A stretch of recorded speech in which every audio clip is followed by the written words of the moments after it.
नमस्कार दोस्तों, सभी का स्वागत है हमारे चैनल पर। आज हम लोग करने वाले हैं 28 दिसंबर 2022 का प्रश्न पत्र जो कि सीटेट पेपर 1 का होगा।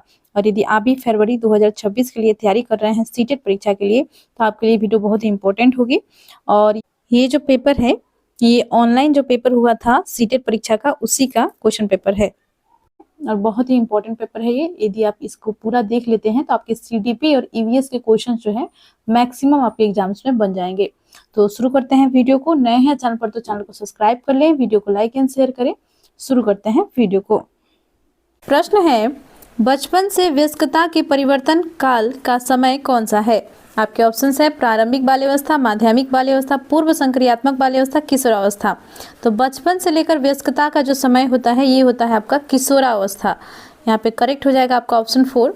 और स्टैनली हॉल थे, उन्होंने जो है किशोरावस्था को तनाव एवं संघर्ष से भरा अवस्था कहा है, अवस्था हो जाएगा। करेक्ट आंसर ऑप्शन 4 है। नेक्स्ट है,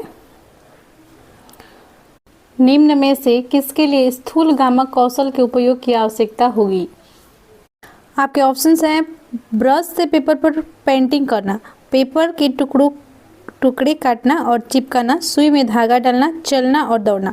तो यहाँ पे देखिए स्थूल गामक कौशल की बात हो रही है, यानी कि ग्रॉस मोटर स्किल। इसे आप सकल गामक कौशल भी कह सकते हैं, ठीक है।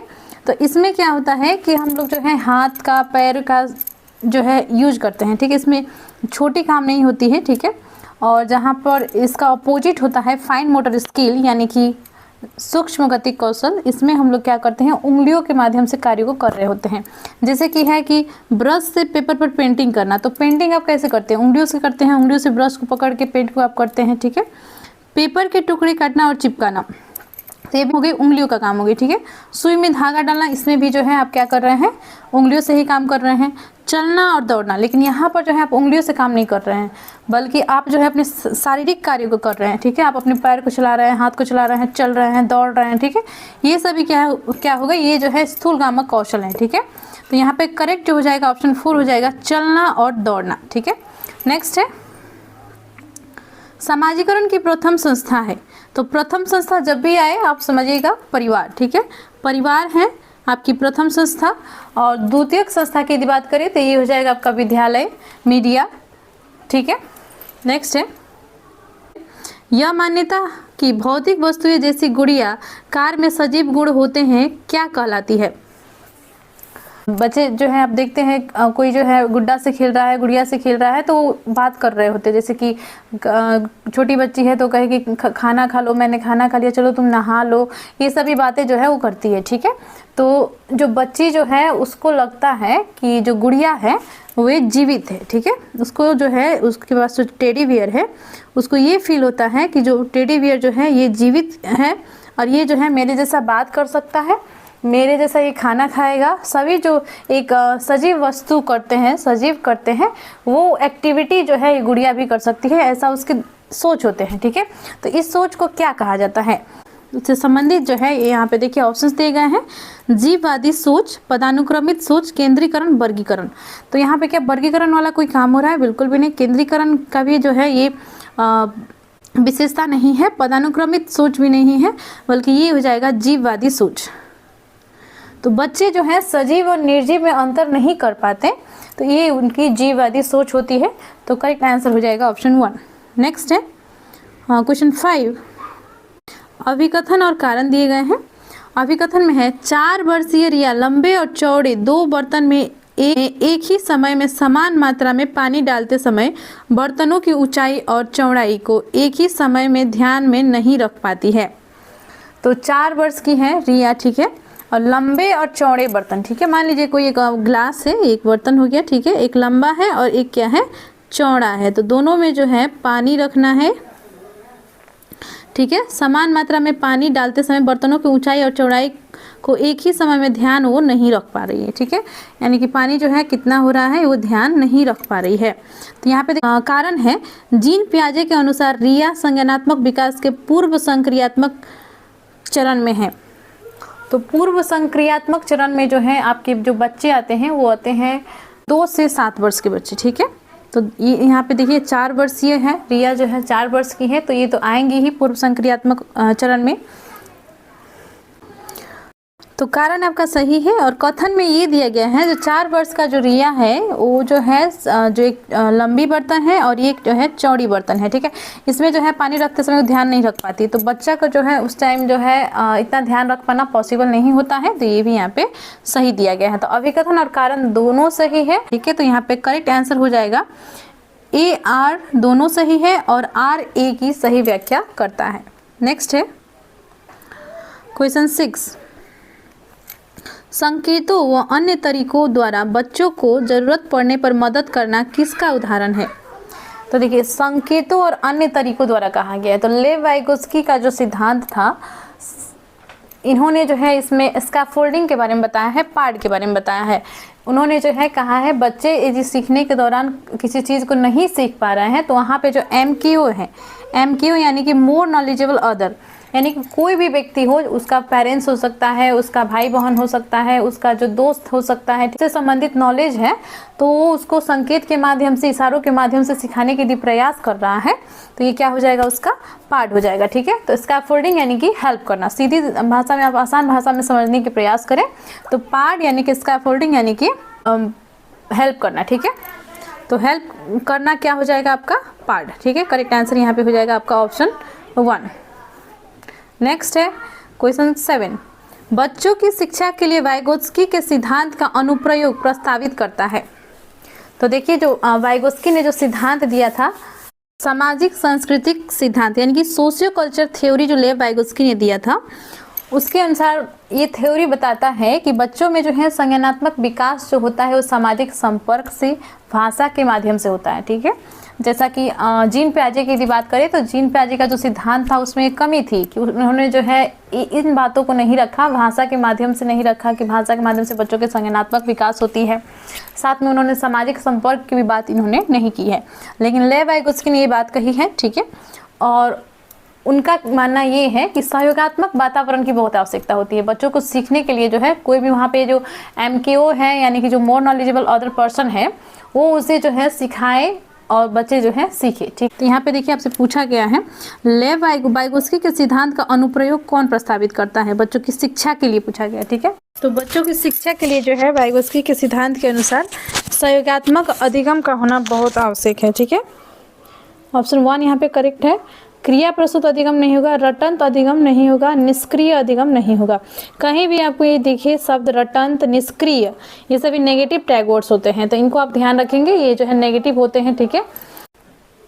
क्वेश्चन 8 है, कोहलबर्ग के नैतिक विकास के किस चरण में व्यक्ति अपने व्यवहार के परिणाम के बजाय दूसरों के अपेक्षा अनुसार कार्य करता है?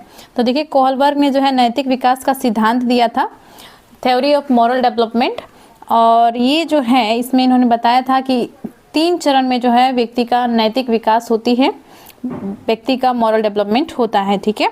तो ये आपसे ये प्रश्न में पूछा गया है कि कौन सा ऐसा जो है स्टेज है, चरण है, जिसमें व्यक्ति जो है अपने व्यवहार के परिणाम के बजाय दूसरों के अपेक्षा अनुसार कार्य करता है। यानी कि कोहलबर्ग के अनुसार से जो है एक ऐसा स्टेज होता है हर व्यक्ति के जीवन में जिसमें वो जो है दूसरे के अपेक्षा अनुसार कार्य कर रहा होता है। उसे कोई मतलब नहीं है उसका क्या इच्छा है, उसका जो है क्या वो कर रहा है, ठीक है, बल्कि वे जो है दूसरे खुश कैसे रहें, दूसरों की क्या इच्छाएं हैं, दूसरे जो है कैसे मेरा प्रशंसा करे, ये सोचकर वे जो है दूसरों का कार्य कर रहा होता है, ठीक है। तो ये किस स्टेज में होती है? तो आपके ऑप्शंस हैं पूर्व संक्रियात्मक चरण। तो देखिए इन्होंने जो है ऐसा कोई इनका चरण ही नहीं है, 3 ही चरण बस इन्होंने दिया था नैतिक विकास के सिद्धांत का। वो है पूर्व परंपरागत चरण, परंपरागत चरण और पश्चिम परंपरागत चरण या उत्तर परंपरागत चरण भी आप इसे कह सकते हैं। तो देखिए यहाँ पे पूर्व संक्रियात्मक जो ये चरण है ये जीन पियाजे ने दिया था, ये जो है संज्ञानात्मक विकास का जो उन्होंने सिद्धांत दिया था उसका ये दूसरा चरण है, ठीक है। ये तो यहाँ पे बिल्कुल भी नहीं हो सकता है, तो ये तीनों में से एक होगा, वो होगा आपका ऑप्शन 3 परंपरागत चरण। इस चरण में जो है व्यक्ति क्या करता है, दूसरों की अपेक्षा अनुसार जो है वो कार्य कर रहा होता है। तो करेक्ट आंसर यहाँ पे हो जाएगा ऑप्शन 3। और पूर्व परंपरागत की यदि बात करें तो इसमें जो है बच्चे क्या करते हैं, दंड से डर कर कार्य कर रहे होते हैं, ठीक है। यानी कि मैंने जो है ये काम नहीं किया तो मुझे जो है डांट पड़ेगी, इस डर से जो है बच्चा वहाँ पे कार्य कर रहा होता है। तो पूर्व परंपरागत चरण में ये होता है, और परंपरागत चरण में जो है बच्चे क्या करते हैं, दूसरों की अपेक्षा कार्य कर रहे होते हैं। आगे बढ़ते हैं, नेक्स्ट है क्वेश्चन 9।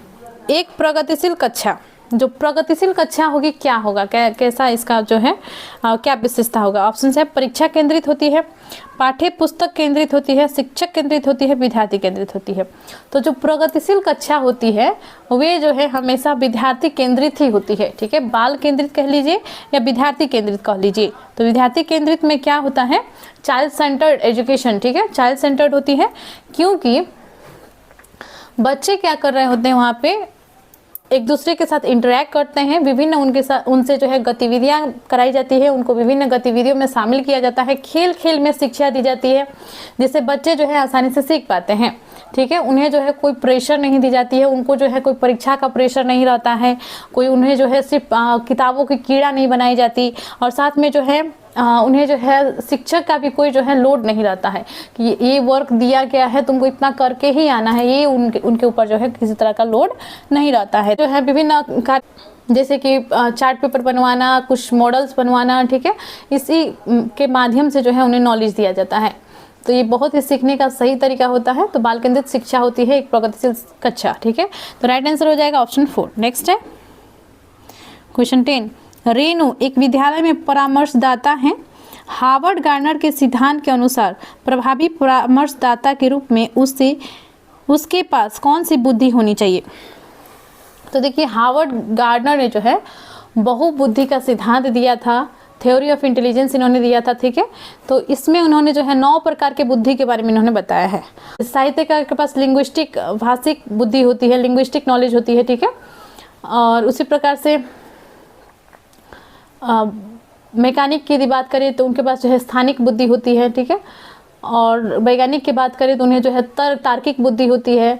तो सबका अलग अलग इन्होंने बताया है, ठीक है। तो यहाँ पे देखिए ये आपसे पूछा गया है कि विद्यालय के परामर्शदाता के पास किस प्रकार की बुद्धि होगी। तो आपके ऑप्शन है भाषाई, स्थानिक, पारस्परिक, अंतर्वैयक्तिक। तो परामर्शदाता जो होते हैं, तो परामर्शदाता जो है दूसरों की इच्छाओं को दूसरे के बारे में जानता है, ठीक है। वो जो है देख के समझ सकता है उसको क्या परेशानी है, क्या दिक्कत है, ये चीज़ें वो समझ पाता है। तो अंतर्वैयक्तिक उसमें बुद्धि पाई जाती है, पारस्परिक कह लीजिए या अंतर्वैयक्तिक, ठीक है। अंतर्वैयक्तिक बुद्धि यानी कि इंटरपर्सनल इंटेलिजेंस जो है पाया जाता है एक परामर्शदाता में। तो करेक्ट आंसर यहाँ पे हो जाएगा ऑप्शन 3। नेक्स्ट है क्वेश्चन 11। राष्ट्रीय शिक्षा नीति 2020 के अनुसार एक शिक्षक को शिक्षण अधिगम प्रक्रिया के दौरान प्राइमरी स्कूल के बच्चों से संप्रेषण के लिए किस भाषा का प्रयोग करना चाहिए। तो देखिए साफ साफ है, NEP 2020 में आपसे कहा गया है कि जो बच्चे हैं प्राइमरी स्कूल के जो बच्चे हैं उनसे जो है मातृभाषा में बात किया जाए, ठीक है। और जो हमारे संविधान के प्रावधान है राजभाषा की, उसमें भी ये कहा गया है, इसमें भी ये कहा गया है कि बच्चे जो प्राइमरी स्कूल में पढ़ रहे हैं उनके साथ जो है शिक्षा देने की कार्य जो हो वो मातृभाषा में ही अधिक हो, ठीक है। ये जो है संविधान भी जो है इन्हें परमिशन देती है, संविधान के द्वारा भी जो है इन्हें अधिकार प्राप्त है कि प्राइमरी स्कूल में बच्चों को जो है मातृभाषा में ही शिक्षा दी जाए। और NEP 2020 का जो दस्तावेज है इसमें भी साफ उल्लेख है कि बच्चों को जो है मातृभाषा में ही शिक्षा दी जानी चाहिए, क्योंकि बच्चे जो हैं वो शुरुआती भाषा जो उनकी होती है वो मातृभाषा ही होती है। तो स्कूल में जाकर अचानक से दूसरी भाषा में बात करना उन्हें नहीं आ जाएगा, ठीक है। तो एक सीखने का दौर होता है, उस दौरान वो भाषा को सीखते हैं और भाषा जो है बाधा के रूप में कार्य ना करे, ठीक है। यानी कि हो सकता है किसी चीज़ को समझ नहीं पा रहे हैं, भाषा के माध्यम से भाषा वहाँ पे रुकावट बन रही है, भाषा के कारण से जो चीज़ों को समझ नहीं पा रहे हैं, शिक्षा नहीं ले पा रहे हैं, अधिगम नहीं कर पा रहे हैं, तो जो इस रुकावट को दूर करने के लिए, इस अवरोध को हटाने के लिए जो है क्या किया गया है, NEP 2020 में ये बातों को रखा गया है। और इसी तरह से जो है शिक्षक को एक शिक्षा देनी चाहिए, बच्चों को मातृभाषा में शिक्षा दी जानी चाहिए। तो यहाँ पे देखिए आपके ऑप्शन 4 में है बच्चों की मातृभाषा का, ठीक है। क्षेत्रीय भाषा नहीं होगा, हिंदी भाषा सिर्फ नहीं होगा, केवल अंग्रेजी भाषा में। कहीं भी आपको ऑप्शन में केवल दिख जाए आप समझिएगा नेगेटिव ऑप्शन होता है, नहीं होता है करेक्ट आंसर, ठीक है। तो राइट है। नेक्स्ट है क्वेश्चन 12।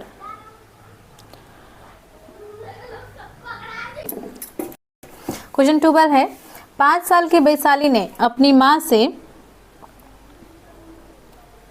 कहा माँ मुझे अमित की तरह फुटबॉल चाहिए। वैशाली को जवाब देते हुए उसकी माँ ने कहा, फुटबॉल से तो केवल लड़के खेलते हैं, मैं तुम्हारे लिए एक छोटी सी प्यारी गुड़िया लाऊंगी। माँ का जवाब क्या दिखाता है? तो देखिए ये क्या दिखा रहा है, आपने समझ ही लिया होगा प्रश्न के माध्यम से कि लड़का को जो है यहाँ पे फुटबॉल खेलने के लिए जो है कहा गया है कि लड़के जो हैं फुटबॉल खेलते हैं, लड़कियां जो है वो गुड़िया से खेलती हैं। तो ये क्या है, ये सामाजिक मान्यता ही है ना कि शुरू से ही जो है हमारे समाज में बना हुआ है, लड़कियां जो है गुड़िया से खेलेंगी, लड़के जो है बॉल से खेलेंगे, कार से खेलेंगे। ठीक है, तो ये क्या दिखाता है आपके ऑप्शन से? जेंडर भूमिका में लचीलापन, लिंग समानता, लिंग रूढ़िबद्धता, लिंग प्रासंगिकता। तो करेक्ट आंसर जो हो जाएगा यहाँ पे हो जाएगा ऑप्शन 3 आपकी जगह, लिंग रूढ़िबद्धता को ये दिखाता है। ठीक है, रूढ़िवादिता जो लड़का लड़की में भेदभाव करता है, जो कि सामाजिक मान्यता पहले से बनी हुई है, और जो जेंडर भूमिकाएं जो हमारे समाज में निर्धारित है पहले से कि बच्चे लड़कियां क्या करेंगी, लड़के क्या करेंगे, जैसे कि लड़कियां घर के कार्य करेंगी, लड़के जो है बाहर के कार्य करेंगे, ये सभी जो मान्यताएं समाज में बनी हुई है, ये क्या है, लैंगिक रूढ़िबद्धता को दर्शाती है। और छोटे बच्चों में भी इवन कि ये सब भेदभाव होती है कि छोटे बच्चों को भी ये कहा जाता है कि तुम जो है कार से मत खेलो, यदि लड़की है तो कार से मत खेलो, तुम पिंक पहनो। ठीक है, तो इस प्रकार की जो भेदभाव देखने को मिलती है। ठीक है, खाना में तो भेदभाव होती है, कपड़ों में भी भेदभाव होती है, साथ में जब बड़ी होती है तो उनसे जो है घर के कार्य कराना और उन्हें जो है पढ़ने के लिए बाहर जाने की अनुमति नहीं दी जाती, वहीं पे लड़का के लिए ये सभी जो है आज़ादी मिलती है। तो ये सभी लैंगिक रूढ़िबद्धता को दर्शाती है, ये सभी याद रखेंगे। नेक्स्ट है क्वेश्चन 13। नेक्स्ट क्वेश्चन है क्वेश्चन 13, बच्चों का नामीकरण व उन्हें वर्गों में बांटना। तो बच्चों को जो है नामीकरण यानी कि नाम से अलग अलग नाम दिया जाएगा, उन्हें जो है भेदभाव किया जाएगा वहाँ पे। ठीक है, और उसी प्रकार से उन्हें जो है वर्ग में बांटा जाएगा। तुम जो है गरीब घर का बच्चा है, तुम अमीर घर का बच्चा है, तुम जो है आर्थिक रूप से कमजोर है, सामाजिक रूप से तुम पिछड़ा हुआ है, निम्न जाति का है, जातीय भेदभाव हो सकती है, धर्म के आधार पर भेदभाव भी किया जाएगा। ठीक है, तो ये सभी क्या होता है, इससे जो है क्या इसका परिणाम निकलता है? आपके ऑप्शन है, अर्थपूर्ण सीखने को बढ़ावा देगा व सुसाधित करेगा। क्या ये अर्थपूर्ण सीखने को बढ़ावा दे सकता है? बिल्कुल भी नहीं, ये ऑप्शन गलत है यहाँ पे। बच्चों के समूह में हीनता और सीखने को लाचारी को जन्म देता है। बिल्कुल सही है, बच्चों का जो है एक दूसरे में ये क्या करेगा, हीनता को उत्पन्न करेगा। एक दूसरे के साथ वो खेलना पसंद नहीं करेंगे, एक दूसरे के साथ जो है झगड़ा करेंगे, एक दूसरे के साथ जो है वो भेदभाव करेंगे हर काम में। ठीक है, साथ में पढ़ने में उन्हें जो है परेशानी होगी। ये सभी चीज़ें जो है यहाँ पे इसका परिणाम निकलेगा। तो ठीक है, तो ये सभी सही नहीं होता है। और अदर ऑप्शंस को यदि हम लोग देखें तो यहाँ पे है कि सभी बच्चों के अधिगम की ज़रूरतों को पूरा करने के लिए एक सकारात्मक रणनीति है। नहीं, ये नकारात्मक रणनीति है, तो ये गलत हो जाएगा। बच्चों के आत्मसम्मान और प्रदर्शन पर कोई प्रभाव नहीं डालेगा, बहुत प्रभाव डालेगा। ठीक है, तो ये भी यहाँ पे ऑप्शन गलत है, क्योंकि बच्चों में जो है जब भेदभाव उनके साथ किया जाएगा तो उनका जो है मनोबल घटेगा और उनका प्रदर्शन जो है खराब होगा। तो करेक्ट आंसर यहाँ पे हो जाएगा आपका ऑप्शन सेकंड, बच्चों के समूह में यह हीनता एवं सीखने की लाचारी को जन्म देगा। नेक्स्ट है क्वेश्चन 14, सतत व समग्र मूल्यांकन के क्या मायने हैं? तो जो सतत मूल्यांकन होता है, समग्र मूल्यांकन होता है, इसके क्या मायने हैं? आपके ऑप्शन है, विद्यार्थियों की एक दूसरे से तुलना करना। तो क्या मूल्यांकन का ये जो है उद्देश्य है? बिल्कुल भी नहीं है। बच्चे में व्यापक विकास से जुड़ी सभी स्कूली गतिविधियों के आकलन के सभी पहलुओं को शामिल करना। केवल शैक्षिक गतिविधियों के आधार पर बच्चों को प्रदर्शन का मूल्यांकन करना। तो केवल शैक्षिक गतिविधियों के नहीं बल्कि ओवरऑल चीज़ों को देखा जाता है। ठीक है, तो इस मूल्यांकन में ये भी गलत हो जाएगा। तो यहाँ पे देखिए, साल के अंत में बच्चों का मूल्यांकन करना, उनकी अगली कक्षा में पदोन्नति का निर्णय लेने के लिए मूल्यांकन। तो उनका जो है उन्हें जो है अगले क्लास में जो है भेजा जाए नहीं भेजा जाए, इसको निर्धारित करने के लिए क्या ये समग्र मूल्यांकन होती है, सतत मूल्यांकन होती है? नहीं, तो ये भी गलत है। तो यहाँ पे देखिए, जो सतत मूल्यांकन है, समग्र मूल्यांकन है, इसका उद्देश्य है बच्चे के व्यापक विकास से जुड़ी सभी स्कूली गतिविधियों के आकलन के सभी पहलुओं को शामिल करना। इसमें जो है उनके सभी पहलुओं को देखा जाता है इस मूल्यांकन में, कि बच्चा जो है किस क्षेत्र में जो है बहुत टैलेंटेड है, किस क्षेत्र में कमज़ोर है, किस क्षेत्र में जो है उन्हें वे जो है अच्छा कर सकता है, इन चीज़ों को देखा जाता है। ठीक है, और साथ में उसकी शैक्षिक स्थिति को भी देखा जाता है कि एजुकेशन में कैसा है, और लिखने में, पढ़ने में, हैंडराइटिंग, एक एक चीज़ को देखा जाता है। तो यहाँ पे राइट आंसर हो जाएगा ऑप्शन सेकंड। नेक्स्ट है क्वेश्चन 15। क्वेश्चन 15 है, प्रभावी शिक्षक कक्षा में शिक्षण अधिगम की जांच करने वाले प्रश्नों का प्रयोग करते हैं। इससे शिक्षक को किस प्रकार का मूल्यांकन करने में मदद मिलेगी? तो देखिए, शिक्षक जो होते हैं वे जो है किस प्रकार के यहाँ पे प्रश्न कर रहे हैं, वे जो है जांच करने वाला प्रश्न कर रहे हैं, यानी कि बच्चों का जो है टेस्ट ले रहे हैं। ऐसा नहीं कि रटा रटाया जाके पूछ लिए हो गया, ठीक है। वे जो है क्या कर रहे हैं, बच्चों से ऐसा ऐसा सवाल कर रहे हैं जिसमें जो है वो तर्क उनको जो है तर्क दें, ठीक है, और वे जो है सोच समझकर उसको जो है समस्या को हल करना सीखे, और ताकि वे जो है नए नए चीज़ों नवीनता को सोचे, ठीक है। तो नए नए चीज़ों के बारे में सोच के उसका जवाब देने का प्रयास करें। तो जांच करने वाला प्रश्न में ये सभी शामिल होते हैं, ठीक है। तो बच्चों का जो है इससे रचनात्मक उनका विकास होता है, सृजनात्मकता का विकास होता है, ठीक है। तो यहाँ पे देखिए ऑप्शंस क्या क्या हैं, योगात्मक मूल्यांकन, रचनात्मक मूल्यांकन, मानकीकृत मूल्यांकन, मानक संदर्भित मूल्यांकन। कभी भी मानकीकृत देखें तो ये नेगेटिव होता है, आप समझ जाइएगा, तो ये गलत है। योगात्मक भी यहाँ पे नहीं है, मानक संदर्भित मूल्यांकन ये भी गलत है, ठीक है। तो राइट जो होगा यहाँ पे ऑप्शन 3 हो जाएगा। जांच वाला प्रश्न पूछने के पीछे जो है यही है उनका मूल्यांकन किस मदद में बच्चों का किस प्रकार के मूल्यांकन में मदद मिलेगा, तो रचनात्मक मूल्यांकन में बच्चा जो है कितना जो है नवीन नवीन चीज़ों के बारे में सोच सकता है, कितना जो है वो समस्या को समाधान करने में सक्षम है, इन चीज़ों को जांचना, ठीक है। तो इससे वे जो है कितना रचनात्मक है, सृजनात्मक है, ये चीज़ों का पता लगाना इससे हो सकता है, ठीक है। तो राइट आंसर यहाँ पे हो जाएगा ऑप्शन सेकेंड। क्वेश्चन 16 है, एक समावेशी कक्षा में शिक्षिका की क्या भूमिका है? तो समावेशी कक्षा वो कक्षा होती है जहाँ पे सभी बच्चे एक साथ पढ़ रहे होंगे। तो सभी बच्चे का मायने हुआ कि जो इसमें जो है दिव्यांग बच्चे भी आते हैं, पिछड़े बच्चे यानी जो सामाजिक रूप से, आर्थिक रूप से, सांस्कृतिक रूप से जो पिछड़े बच्चे हैं वो भी जो है सामान्य बच्चों के साथ ही शिक्षा ग्रहण करते हैं। तो समावेशी कक्षा में जो है सभी प्रकार के बच्चे आपको मिलेंगे एक साथ पढ़ते हुए, ठीक है। तो समावेशी कक्षा में एक शिक्षिका की क्या भूमिका होगी? आपके ऑप्शन है, बच्चों की विविध जरूरतों का पता लगाना, वो उनका ख्याल रखना, बिल्कुल सही। बच्चों की क्या जरूरत है, जैसे कि जो दृष्टिबाधित बच्चा है कोई क्लास में, तो उसे जो है आंखों से दिखाई नहीं दे रही है, तो उसको जैसे कि ब्रेल लिपि की आवश्यकता हो सकती है ताकि वो जो है उसके माध्यम से पढ़ सके, ठीक है। तो उसकी क्या आवश्यकता है, इसको ध्यान देना एक शिक्षिका की जिम्मेदारी है। और साथ में उसी प्रकार से दूसरा उदाहरण यदि देखें तो मान लीजिए कोई बच्चा जो है सुन नहीं सकता है, श्रवण बाधित है, तो ऐसे स्थिति में उसके लिए जो है कुछ विजुअल्स प्रोवाइड करना जिसमें सांकेतिक भाषा द्वारा जो है उसे समझाया गया हो, ठीक है। तो इससे उसको जो है पढ़ने में आसानी होगी। तो उसकी क्या जरूरतें हैं इसको पता लगाना एक शिक्षिका की भूमिका जो है यहाँ पे होगी। तो ये यहाँ पे ऑप्शन 1 पॉजिटिव ऑप्शन है। अदर ऑप्शन देखिए, केवल कुछ खास विद्यार्थियों पर ध्यान देना, कुछ ही विद्यार्थियों पर ध्यान देना, ये गलत होता है, ठीक है। सभी बच्चों पर समान ध्यान देना एक शिक्षिका का यहाँ पे कर्तव्य होती है। बच्चों की उनकी अकादमिक क्षमता के आधार पर पहचानना व उनका पृथक्करण करना।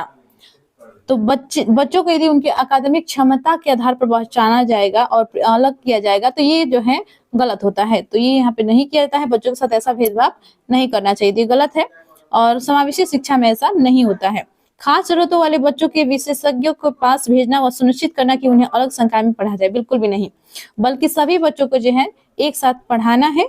दिव्यांग बच्चे हैं उन्हें भी एक साथ शिक्षा देनी है, ठीक है। तो समावेशी कक्षा में ऐसा होता है। तो यहाँ पे देखिए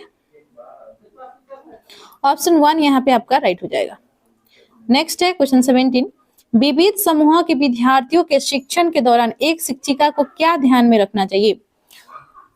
तो विद्यार्थियों के शिक्षण के दौरान जो है एक शिक्षिका को क्या ध्यान रखना चाहिए? आपके ऑप्शन है, जैसे कि मैंने अभी भी आपसे बताया कि समावेशी शिक्षा में जो है अनेक प्रकार के बच्चे एक साथ पढ़ रहे होते हैं। उसमें जो है दिव्यांग बच्चे भी आ रहे हैं, जो पिछड़े वर्ग से बच्चे हैं, जो हो सकता है जो है सामने बोलने में हिचकिचा रहे हो, उन्हें जो है बोलने में डर लग रहा हो क्योंकि उनसे शुरू से ही जो है भेदभाव हुआ है। तो उस प्रकार के बच्चे आ रहे हैं, गरीब घर के बच्चे आ रहे हैं, और जो है सामान्य बच्चे भी उसी में है, ठीक है। अमीर घर के भी बच्चे आ रहे हैं, ठीक है। तो सभी प्रकार के बच्चे जो हैं आपके क्लासरूम में हैं। तो ऐसे में जो है कहा गया है विविध समूह, यही हुआ, ठीक है। तो विद्यार्थियों के शिक्षण के दौरान एक शिक्षिका को क्या ध्यान में रखना चाहिए? तो पढ़ाते समय जो है शिक्षिका का क्या ध्यान रखना चाहिए? आपके ऑप्शन है, हर विद्यार्थी को स्वीकारना व सम्मान देना, बिल्कुल सही है कि हर जो विद्यार्थी है उन्हें जो है स्वीकारना चाहिए एक शिक्षिका को, और साथ में जो है उन्हें सम्मान भी देना चाहिए, बिल्कुल सही है। सांस्कृतिक विभिन्नताओं को अनदेखा करना, सुसंगत संप्रेषण बनाए रखना, सुसंगत संप्रेषण बनाए रखना, तो ये भी यहाँ पॉजिटिव हो जाएगा। सांस्कृतिक विभिन्नताओं को अनदेखा करना, ये नहीं होगा। अप्रत्यक्ष निर्देश देना, अप्रत्यक्ष रूप से निर्देश देना, ये भी यहाँ पे गलत हो जाएगा। विद्यार्थियों को स्वायत्ता व लचीलापन देना, ये सही हो जाएगा। कठोर अनुशासन में बच्चों को नहीं रखना है, बल्कि उन्हें जो है लचीलापन देना है, उन्हें सीखने के मौके देने हैं और उन्हें जो है एक दूसरे से बातचीत करते हुए सीखने का मौका दिया जाना चाहिए, ठीक है।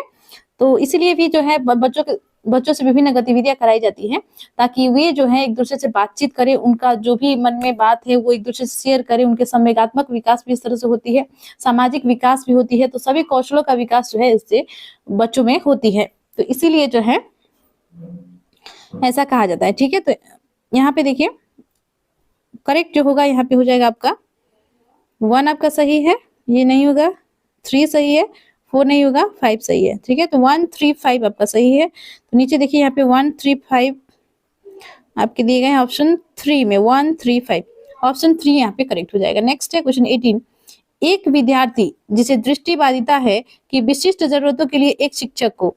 तो देखिए लगभग समावेशी क्वेश्चन, समावेशी शिक्षा से ही जो है क्वेश्चन इसमें दिए गए हैं। तो देखिए इंपॉर्टेंट टॉपिक है, ठीक है। समावेशी शिक्षा आप जरूर पढ़ के जाइएगा। ये ऑनलाइन पेपर है जो कि आपका हुआ था 28 दिसंबर को, ठीक है। 2022 में ये पेपर हुआ था और ये ऑनलाइन पेपर का जो है प्रश्न पत्र है। और इसमें आप देख पा रहे हैं समावेशी शिक्षा जो टॉपिक है कितना इंपॉर्टेंट है। और आपने पढ़ा भी होगा, डीएलएड बीएड आपने किया है, तो वहां पे जो है एक समावेशी शिक्षा नामक एक पुस्तक ही है, ठीक है। तो एक फर्स्ट ईयर में ये जो है डीएलएड में खास करके पढ़ाया जाता है, तो आप इस बात का ध्यान रखेंगे। और मैंने समझा दिया है आपको आसान भाषा में कि समावेशी शिक्षा होती क्या है। तो आते हैं प्रश्न पर, एक विद्यार्थी जिसे दृष्टिबाधिता है कि विशिष्ट जरूरतों के लिए एक शिक्षक को, तो शिक्षक को क्या करना चाहिए? आपके ऑप्शन है विविध तरह के दृश्य प्रस्तुतिकरण पर ध्यान देना चाहिए। तो दृष्टिबाधित है तो वो तो खुद देख नहीं सकता, तो उसको विजुअल दिखाकर आप क्या करेंगे, वीडियो दिखाकर क्या करेंगे, वो देख ही नहीं पाएगा, तो यहाँ पे उसके यूज का ही नहीं है, ठीक है। तो दृश्य प्रस्तुतिकरण दिखाना, इस पर ध्यान देना, ये गलत हो जाएगा। कई प्रकार की स्पर्शनीय और हस्त कौशल सामग्री का उपयोग करना चाहिए। और देखिए बहुत सी मुख्य फिल्में दिखानी चाहिए, बहुत सी संचरित वर्कशीट जिसमें चित्र हो देनी चाहिए। तो देखिए चित्र को तो वो देख ही नहीं पाएगा, ठीक है। यहाँ पे भी फिल्म दिया गया है तो फिल्म भी वो नहीं देख सकता है, तो ये दोनों व्यर्थ है, ठीक है। उसके लिए जो है यूजफुल ही नहीं है, वो यूज ही नहीं कर पाएगा इनका, क्योंकि वो जो है आंखों से देखने में सक्षम नहीं है, वो दृष्टिबाधित है वो बच्चा, तो उसे जो है दिक्कतें हैं देखने में। तो उसको वीडियो दिखाने के बजाय जो है उससे क्या करना चाहिए, स्पर्शनीय और हस्तकौशल सामग्री का उपयोग करने के लिए देना चाहिए, यानी कि विभिन्न स्पर्शनीय वो जो है छू कर स्पर्श करके जो है वो पढ़ सके, जैसे कि ब्रेल लिपि होता है उसमें छू कर वो पढ़ सकता है, ठीक है। और उसी प्रकार से अन्य सामग्री, हस्तकौशल सामग्री, उसको छू कर जो है वो अंदाजा लगा सके इसका शेप क्या है, ठीक है। इस प्रकार से जो है चीजों को देखकर उसको समझाने का प्रयास करना चाहिए। तो यहाँ पे करेक्ट आंसर हो जाएगा ऑप्शन सेकेंड। नेक्स्ट है क्वेश्चन 19, सामाजिक अंतक्रिया और मौखिक संप्रेषण में चुनौती किसका विशिष्ट अभिलक्षण है? तो देखिए मौखिक संप्रेषण में चुनौती यानी कि आप बच्चों को जो है संप्रेषण करने में दिक्कत आती है, कम्युनिकेशन करने में दिक्कत आती है। तो जैसे कि बच्चे जो है एक दूसरे से, कोई दूसरा दोस्त है उससे ठीक से बात नहीं कर पाता है, उससे जो है उसको थोड़ा सा जो है हिचकिचाहट होती है या घबराहट टाइप का होती है, ठीक है। तो ये किस में आती है? तो आपकी देखिए ऑप्शन है स्वालीनता, वो अवधान न्यूनता, अतिक्रियाशीलता, विकार, पठन वैफल्य, गुणज वैफल्य। तो पठन वैफल्य डिसलेक्सिया होता है, ये नहीं होगा इसमें। ये जो है पढ़ने से संबंधित जो विकार होती है। गुणज वैफल्य ये जो है डिसकैलकुलिया यानी कि जो कैलकुलेशन से संबंधित दिक्कत आती है वो प्रॉब्लम होती है। अवधान न्यूनता, अतिक्रियाशीलता, विकार ये भी नहीं है, ये होगा आपका स्वालीनता, ऑटिज्म, ठीक है। तो ऑटिज्म में जो है बच्चों को जो क्या दिक्कत आती है, संप्रेषण करने में दिक्कत आती है, बोलकर मौखिक संप्रेषण करने में उन्हें जो है दिक्कतें आती है, उन्हें जो है चुनौतियों का सामना करना पड़ता है। तो करेक्ट आंसर यहाँ पे हो जाएगा ऑप्शन 1।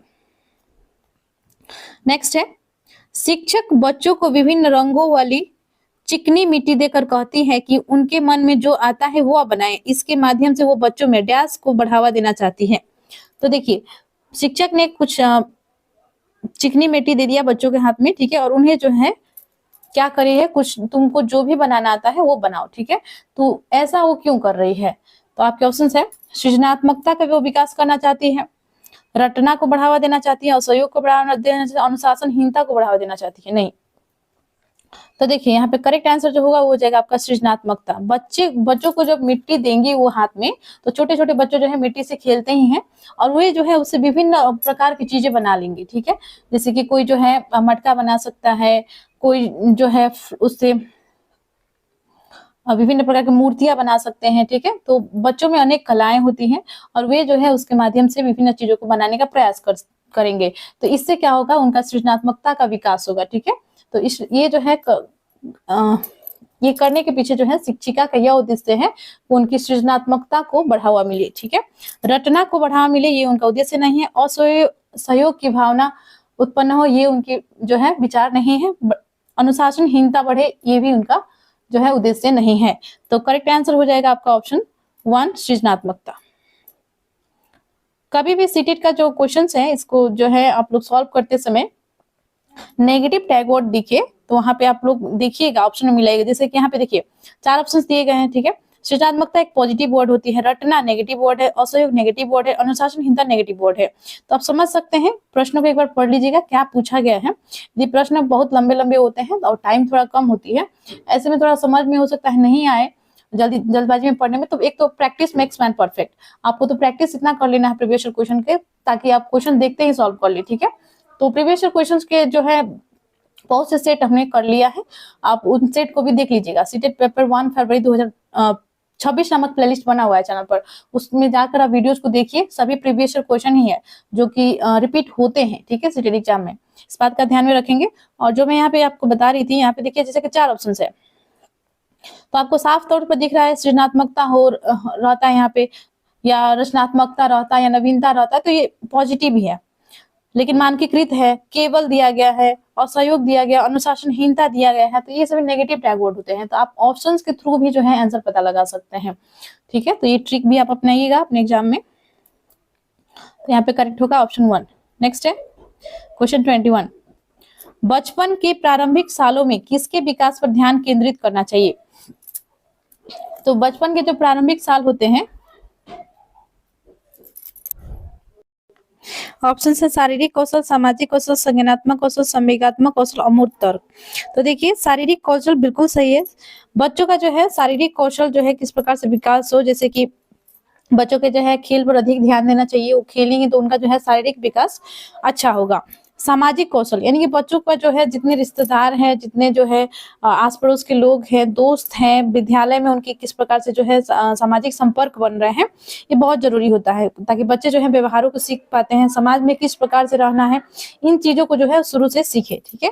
ये भी इस पर जो है ध्यान केंद्रित किया जाना चाहिए। संज्ञानात्मक विकास बिल्कुल, संवेगात्मक विकास ये भी जो है जरूरी है। अमूर्त तर्क यहाँ पे नहीं होगा क्योंकि जो बच्चे जो है, जो बचपन की बात हो रही है, ठीक है। तो प्रारंभिक सालों में जो है बच्चे जो है अमूर्त रूप से सोचने में सक्षम नहीं होते हैं, तो यहाँ पे उनका अमूर्त तर्क उनसे जो है वो नहीं कर पाते हैं, ठीक है। अमूर्त तर्क कर पाना उन्हें दिक्कतें आती हैं, ठीक है। और अमूर्त रूप से सोचने में भी उनको परेशानी होती है, तो काल्पनिक रूप से सोचना उन्हें दिक्कत होती है। और बाकी जो चारों ऑप्शन दिए गए वो सही है, ठीक है। तो यहाँ पे देखिए आपके ऑप्शन हैं 1 2 3 4, ऑप्शन 3 भी दिया गया है, ऑप्शन 3 यहाँ पे राइट हो जाएगा। नेक्स्ट है क्वेश्चन 22। रचनावादी कक्षा में अर्थपूर्ण सीखना। तो रचनावादी कक्षा में अर्थपूर्ण सीखना क्या है? आपके ऑप्शंस हैं जानकारी के भंडारण व उपयोजन से होता है, अन्वेषण व अंतक्रिया के द्वारा खोज की प्रक्रिया है, इनाम व सजा के प्रयोग से होता है, बारंबार वेदन या अभ्यास से होता है। तो रचनावादी कक्षा में जो है बारंबार अभ्यास करने से जो है अर्थपूर्ण सीखना नहीं होता है, ठीक है। बच्चे जो है सही से सीखे, सही चीज को सीखे, ये अभ्यास को बार बार कराया जाएगा, दोहराया जाएगा, तो इससे उनका विकास जो है नहीं होगा, ठीक है। तो ये यहाँ पे गलत हो जाएगा। इनाम और सजा के प्रयोग, दंड देना, पुरस्कार देना, ये दोनों गलत है। तो बच्चों को जो है इनाम देना, दंड देना, इन चीजों से जो है शिक्षक को बचना चाहिए, ये भी यहाँ पे गलत है, ठीक है। अन्वेषण व अंतक्रिया के द्वारा खोज की प्रक्रिया बिल्कुल सही होगा। जानकारी के भंडारण व उपयोजन से होता है, जानकारी का नॉलेज का भंडार ले लेने से नहीं होता है, या जानकारी का जो है जानकारी लेने से नहीं होता है, तो ये भी यहाँ पे गलत है। करेक्ट जो होगा यहाँ पे हो जाएगा ऑप्शन 2, अन्वेषण व अंतक्रिया के द्वारा खोज की प्रक्रिया से जो है बच्चे अर्थपूर्ण सीखते हैं। तो यहाँ पे करेक्ट आंसर हो जाएगा ऑप्शन 2। बच्चे जो है विभिन्न उनको गतिविधियों में शामिल किया जाता है, वो जो है इंटरेक्शन होती है बच्चों के वहाँ पे, और वो नए नए चीजों को खोजते हैं। ठीक है, तो इससे क्या होता है, वो अच्छे से सीख पाते हैं, आसानी से सीख पाते हैं। ऑप्शन सेकंड राइट है। नेक्स्ट है क्वेश्चन 23। एक शिक्षिका एक बच्ची जो एक अवधारण को समझने में असमर्थ है, अवधारणा माफ कीजिएगा, अवधारणा है, ठीक है, समझने में असमर्थ है, के साथ मिलकर काम करती है, उसे इशारे देते हुए यह प्रक्रिया क्या कहलाती है? तो एक शिक्षिका है, वो क्या कर रही है, बच्चों को जो है कोई भी कॉन्सेप्ट, कोई भी अवधारणा वो समझाने का प्रयास कर रही है, क्योंकि बच्चे जो है उस चीज को समझ नहीं पा रहे हैं, वो कॉन्सेप्ट को, अवधारणा को समझने में असमर्थ है। ठीक है, तो ऐसे में जो है शिक्षिका क्या कर रही है, इशारे के माध्यम से, ठीक है, वो इशारा से, संकेत के माध्यम से जो है वो उसे सिखा रही है। ठीक है, तो ये प्रक्रिया क्या कहलाती है? तो ये प्रक्रिया आपकी कहलाती है पार्ट, यानी कि स्कैफोल्डिंग। ठीक है, जो कि लेव वाइगोत्स्की का जो सोशियो कल्चरल थ्योरी है, सामाजिक सांस्कृतिक सिद्धांत है, उसमें इन्होंने पार्ट के बारे में बताया है कि बच्चों को जो है जहां भी दिक्कतें आ रही हैं सीखने में, कोई भी अवधारणा ऐसी है जो समझ नहीं पा रहे हैं, उसको समझाने के लिए जो है जो हेल्प किया जाता है, जो इशारा के माध्यम से, संकेत के माध्यम से, या किसी भी रूप में, तो वो क्या होती है, स्कैफोल्डिंग होती है, पार्ट होती है, ताकि वे जो है कॉन्सेप्ट को समझ पाए, बच्चे जो है कॉन्सेप्ट को।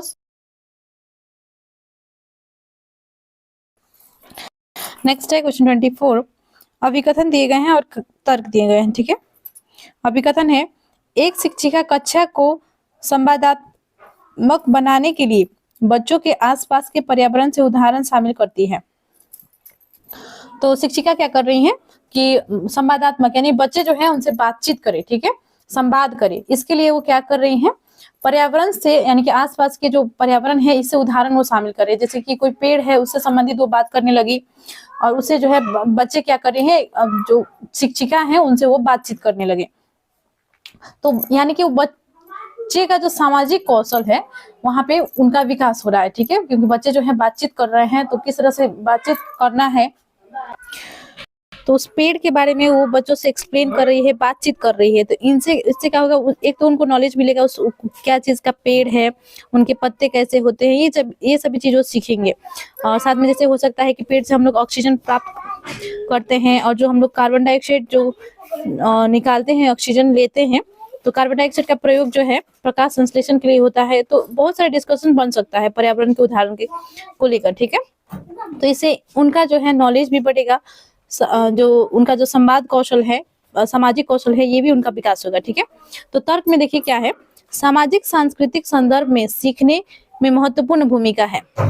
जैसा कि मैंने आपको बताया कि इससे जो है उनका सामाजिक विकास भी होती है, सांस्कृतिक विकास भी होती है, नॉलेज भी बढ़ती है। ठीक है, तो तर्क भी यहाँ पे सही दिया गया है। तो अभिकथन और तर्क दोनों सही है, और ए जो है आर का सही व्याख्या कर रहा है। तो करेक्ट आंसर यहाँ पे हो जाएगा आपका ऑप्शन 1, ए और आर दोनों सही है, और आर ए की सही व्याख्या करता है। नेक्स्ट है क्वेश्चन 25। निम्न में से क्या बच्चे के समस्या समाधान में बाधा उत्पन्न करेगा? आपके ऑप्शन है, समस्या को सही से पहचानना। तो समस्या को सही से पहचानना ये बाधा उत्पन्न नहीं करेगा यदि बच्चा जो है जानता है क्या समस्या है, किस प्रकार से जो है यदि उसने समस्या को सही ढंग से पहचान लिया है, तो उसे जो है समाधान करने में और आसानी होगी। तो यहाँ पे करेक्ट नहीं होगा। समस्या को स्पष्टता से परिभाषित करना, पहले सुलझाई गई मिलती जुलती समस्याओं के बारे में सोचना, वस्तुओं के इस्तेमाल में पारंपरिक तरीके पर स्थिर रहना। तो देखिए जो नेगेटिव ऑप्शन को यहाँ पे आपको चूज करना हो, क्योंकि बाधा उत्पन्न करेगा ये पूछा गया है। समस्या को स्पष्टता से परिभाषित करना, यदि बच्चे जो है समस्या को स्पष्टता से परिभाषित कर पा रहा है, तो उसे जो है उसको सॉल्व करने में दिक्कतें नहीं आएंगी। तो ये भी यहाँ पे गलत हो जाएगा। पहले सुलझाई गई मिलती जुलती समस्याओं के बारे में सोचना, तो वो जो है समस्या जो है उससे संबंधित चीजों को सोच रहा है, उसी प्रकार के जो समस्या है उसने पहले भी सॉल्व कर रखा है, तो उसको जो है जोड़कर वो समस्या को समाधान करने का प्रयास करेगा, तो आसानी से सॉल्व कर लेगा। ठीक है, तो ये भी यहाँ पे नहीं होगा। वस्तुओं के इस्तेमाल के पारंपरिक तरीके पर स्थिर रहना, तो कोई भी एक तरीका पर बस जो है निर्भर रहना, ये उसके लिए सही नहीं है। समस्या को समाधान करने का ये तरीका सही नहीं है। ठीक है, तो ऑप्शन 4 यहाँ पे करेक्ट हो जाएगा। अगर बच्चा जो है एक ही तरीका पर स्थिर रहता है, वो जो है डाइवर्जेंट अपसारी चिंतन नहीं करता है, तो यहाँ पे उसको दिक्कत आएगी। ऑप्शन 4 करेक्ट है। नेक्स्ट है क्वेश्चन 26। अभिकथन और तर्क दिए गए हैं। अभिकथन है, विद्यार्थियों द्वारा की गई गलतियां व त्रुटियां शिक्षकों व विद्यार्थियों की असफलता को दर्शाती है। तर्क है, बच्चों में खुद से सोचने की क्षमता नहीं होती और उनके सीखने को सुनिश्चित करने के लिए उन्हें लगातार निर्देश देने पड़ते हैं। ऐसा नहीं है कि बच्चों में जो है खुद से सोचने की क्षमता नहीं होती है, ठीक है। तो देखिए, बच्चे जो है सीखने के दौरान त्रुटियां करते हैं। तो सीखने के दौरान जो है हर बच्चा गलती करता है, वो त्रुटि करता है, ठीक है। तो ये जो है शिक्षक की असफलता को नहीं दर्शाती, तो यहाँ पे ये गलत है, ठीक है। और बच्चे जो है खुद से भी सोच सकते हैं, वे भी जो है उन्हें सोचने की क्षमता होती है, ठीक है। ऐसा नहीं है कि वो नहीं सोच सकते हैं, तो ये तो बिल्कुल ही गलत है, ठीक है। तो अभिकथन और तर्क दोनों गलत दिए गए हैं यहाँ पे। तो देखिए आपका करेक्ट जो होगा यहाँ पे ए और आर दोनों गलत है, ऑप्शन 4 राइट हो जाएगा। नेक्स्ट है क्वेश्चन 27, निम्नलिखित में से कौन सा भाव नहीं है? तो देखिए, स्मृति है, क्रोध है, प्यार है और भय है। तो इसमें से जो है कौन सा भाव नहीं है? जो फीलिंग जो होती है, कौन सा नहीं है, भाव कौन सा नहीं है? तो स्मृति क्या कोई भाव है? स्मृति यानी कि याद करना, ठीक है। तो याद करना, आप कोई चीजों को जो है याद कर रहे हैं, तो ये जो है क्या है, कोई हो सकता है अतीत में कोई घटना आपसे घटा हो, वो आप घटना को याद कर रहे हैं, ताकि आप याद करके हो सकता है आप में अनेक भावनाएं आ जाए। हो सकता है वो यदि दुखदायी घटना है तो आप जो है दुखी हो जाएं, ठीक है। और यदि ये जो है कोई खराब घटना आपके साथ घटा है तो हो सकता है उसको सोचकर आप में क्रोध आ रही हो, तो इससे भाव उत्पन्न होगी, लेकिन ये कोई भाव नहीं है, ठीक है। तो स्मृति है यहाँ पे करेक्ट आंसर हो जाएगा। बाकी जो है क्रोध, प्यार और भय, ये सभी जो है भाव है, ठीक है। तो राइट आंसर यहाँ पे हो जाएगा ऑप्शन 1। नेक्स्ट है क्वेश्चन 28 है, प्राथमिक शिक्षिका अपने विद्यार्थियों में आंतरिक अभिप्रेरणा को बढ़ावा देने के लिए क्या कर सकती है? तो आंतरिक अभिप्रेरणा यानी बच्चे जो है कोई भी उनका काम है वो जो है उसके लिए आंतरिक रूप से मोटिवेटेड हो, अभिप्रेरित हो, इसके लिए जो है शिक्षक क्या कर सकती है? आपके ऑप्शन है, हर विद्यार्थी को हर एक प्रयास की प्रशंसा करके, अवांछनीय व्यवहार को दंडित करके, तो दंड देना ये तो एकदम से गलत है। विद्यार्थियों में प्रतिस्पर्धा को बढ़ावा देकर, तो बच्चों में जो है कंपटीशन और भावना को जो है बढ़ावा नहीं देना है, ये गलत हो जाएगा यहाँ पे। बच्चों को सीखने में आनंद की अनुभूति को प्रोत्साहित कर, तो देखिए आपको लग रहा होगा ऑप्शन फर्स्ट ही सही है, और ऑप्शन 4 भी यहाँ पे पॉजिटिव ऑप्शन ही दिया गया है, तो लेकिन करेक्ट जो होगा यहाँ पे हो जाएगा ऑप्शन 4, ठीक है। इसलिए क्योंकि बच्चों प्राथमिक स्तर की बात हो रही है, ठीक है। तो प्राथमिक कक्षाएं की जो बच्चे होते हैं उनको जो है यदि सीखने में मजा आ रही है, सीखने में जो है उन्हें आनंद आ रही है, तो वे जो है आंतरिक रूप से मोटिवेट होंगे। तो इसके लिए जो है इसको बढ़ावा देने के लिए शिक्षक को क्या करना चाहिए? कुछ ऐसा एक्टिविटी कराना चाहिए, कुछ ऐसा जो है गतिविधि कराया जाना चाहिए शिक्षक का या शिक्षक द्वारा, ताकि वे जो है बच्चे जो है सीखने का आनंद की अनुभूति ले सके, ठीक है, सीखने का आनंद का अनुभूति कर सके। तो ऑप्शन 4 यहाँ पे करेक्ट हो जाएगा। नेक्स्ट है क्वेश्चन 29, बच्चे का समग्र शारीरिक व मानसिक स्वास्थ्य अधिगम। तो देखिए, बच्चा का समग्र शारीरिक व मानसिक स्वास्थ्य किस प्रकार की होना चाहिए? तो देखिए, बच्चा जो है यदि स्वस्थ है, शारीरिक रूप से स्वस्थ है और मानसिक रूप से स्वस्थ है, तो अधिगम करने में जो है उसे कोई परेशानी नहीं होती है, ठीक है। वो आसानी से सीख सकता है चीजों को।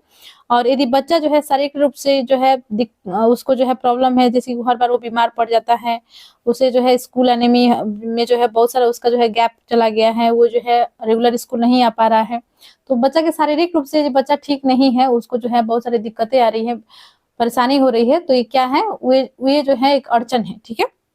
तो इससे क्या होगा, उसका जो है अधिगम प्रभावित होती है, ठीक है। तो देखिए यहाँ पे ऑप्शन है, को प्रभावित नहीं करता, में बाधा डालता है, में संबंधित नहीं है, को सुसाधित करता है। तो करेक्ट जो होगा यहाँ पे हो जाएगा आपका ऑप्शन 4। बच्चा जो है यदि मानसिक और शारीरिक रूप से स्वस्थ है, तो वे जो है उसका अधिगम जो है बहुत ही अच्छा होगा, यानी कि वे जो है आसानी से चीजों को सीख पाएगा, अधिगम कर पाएगा, ठीक है। अधिगम वर्ड को लेकर आपको कंफ्यूज नहीं होना है, अधिगम यानी कि सीखना, ठीक है। आगे बढ़ते हैं, क्वेश्चन 30 है, रूही का मानना है कि उसने ठीक से पढ़ाई नहीं की थी, जिसके कारण उसके विज्ञान की परीक्षा में अच्छे नंबर नहीं आए, जबकि वह विज्ञान में बहुत अच्छा प्रदर्शन कर सकती है। रूही अपने प्रदर्शन का आरोपण किस कारक को कर रही है? तो देखिए, रूही का क्या मानना है कि उसने जो है विज्ञान की परीक्षा में अच्छे नंबर नहीं आए, इसीलिए क्योंकि उसने ठीक से पढ़ाई नहीं की थी, ठीक है। और ये कहा गया है कि जबकि वो विज्ञान में बहुत अच्छा प्रदर्शन कर सकती, उसे भी पता है कि मैं जो है अच्छे से अगर पढ़ाई करती तो मेरा नंबर जो है विज्ञान विषय में अच्छा आता, लेकिन उसने पढ़ा नहीं, इसीलिए जो है उसका नंबर कम आया। तो इसके पीछे क्या कारण है? ऑप्शन से पर्यावरणीय कारक है, योग्यता की कमी, कोशिश की कमी, कठिन भाग्य।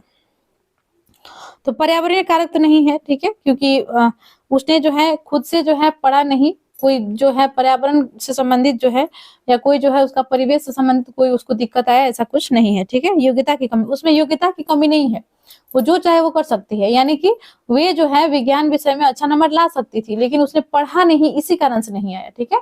तो उसमें वो योग्यता है कि वो जो है पढ़कर नंबर अच्छे ला सकती है, लेकिन उसने पढ़ा नहीं इसलिए नंबर नहीं आया है।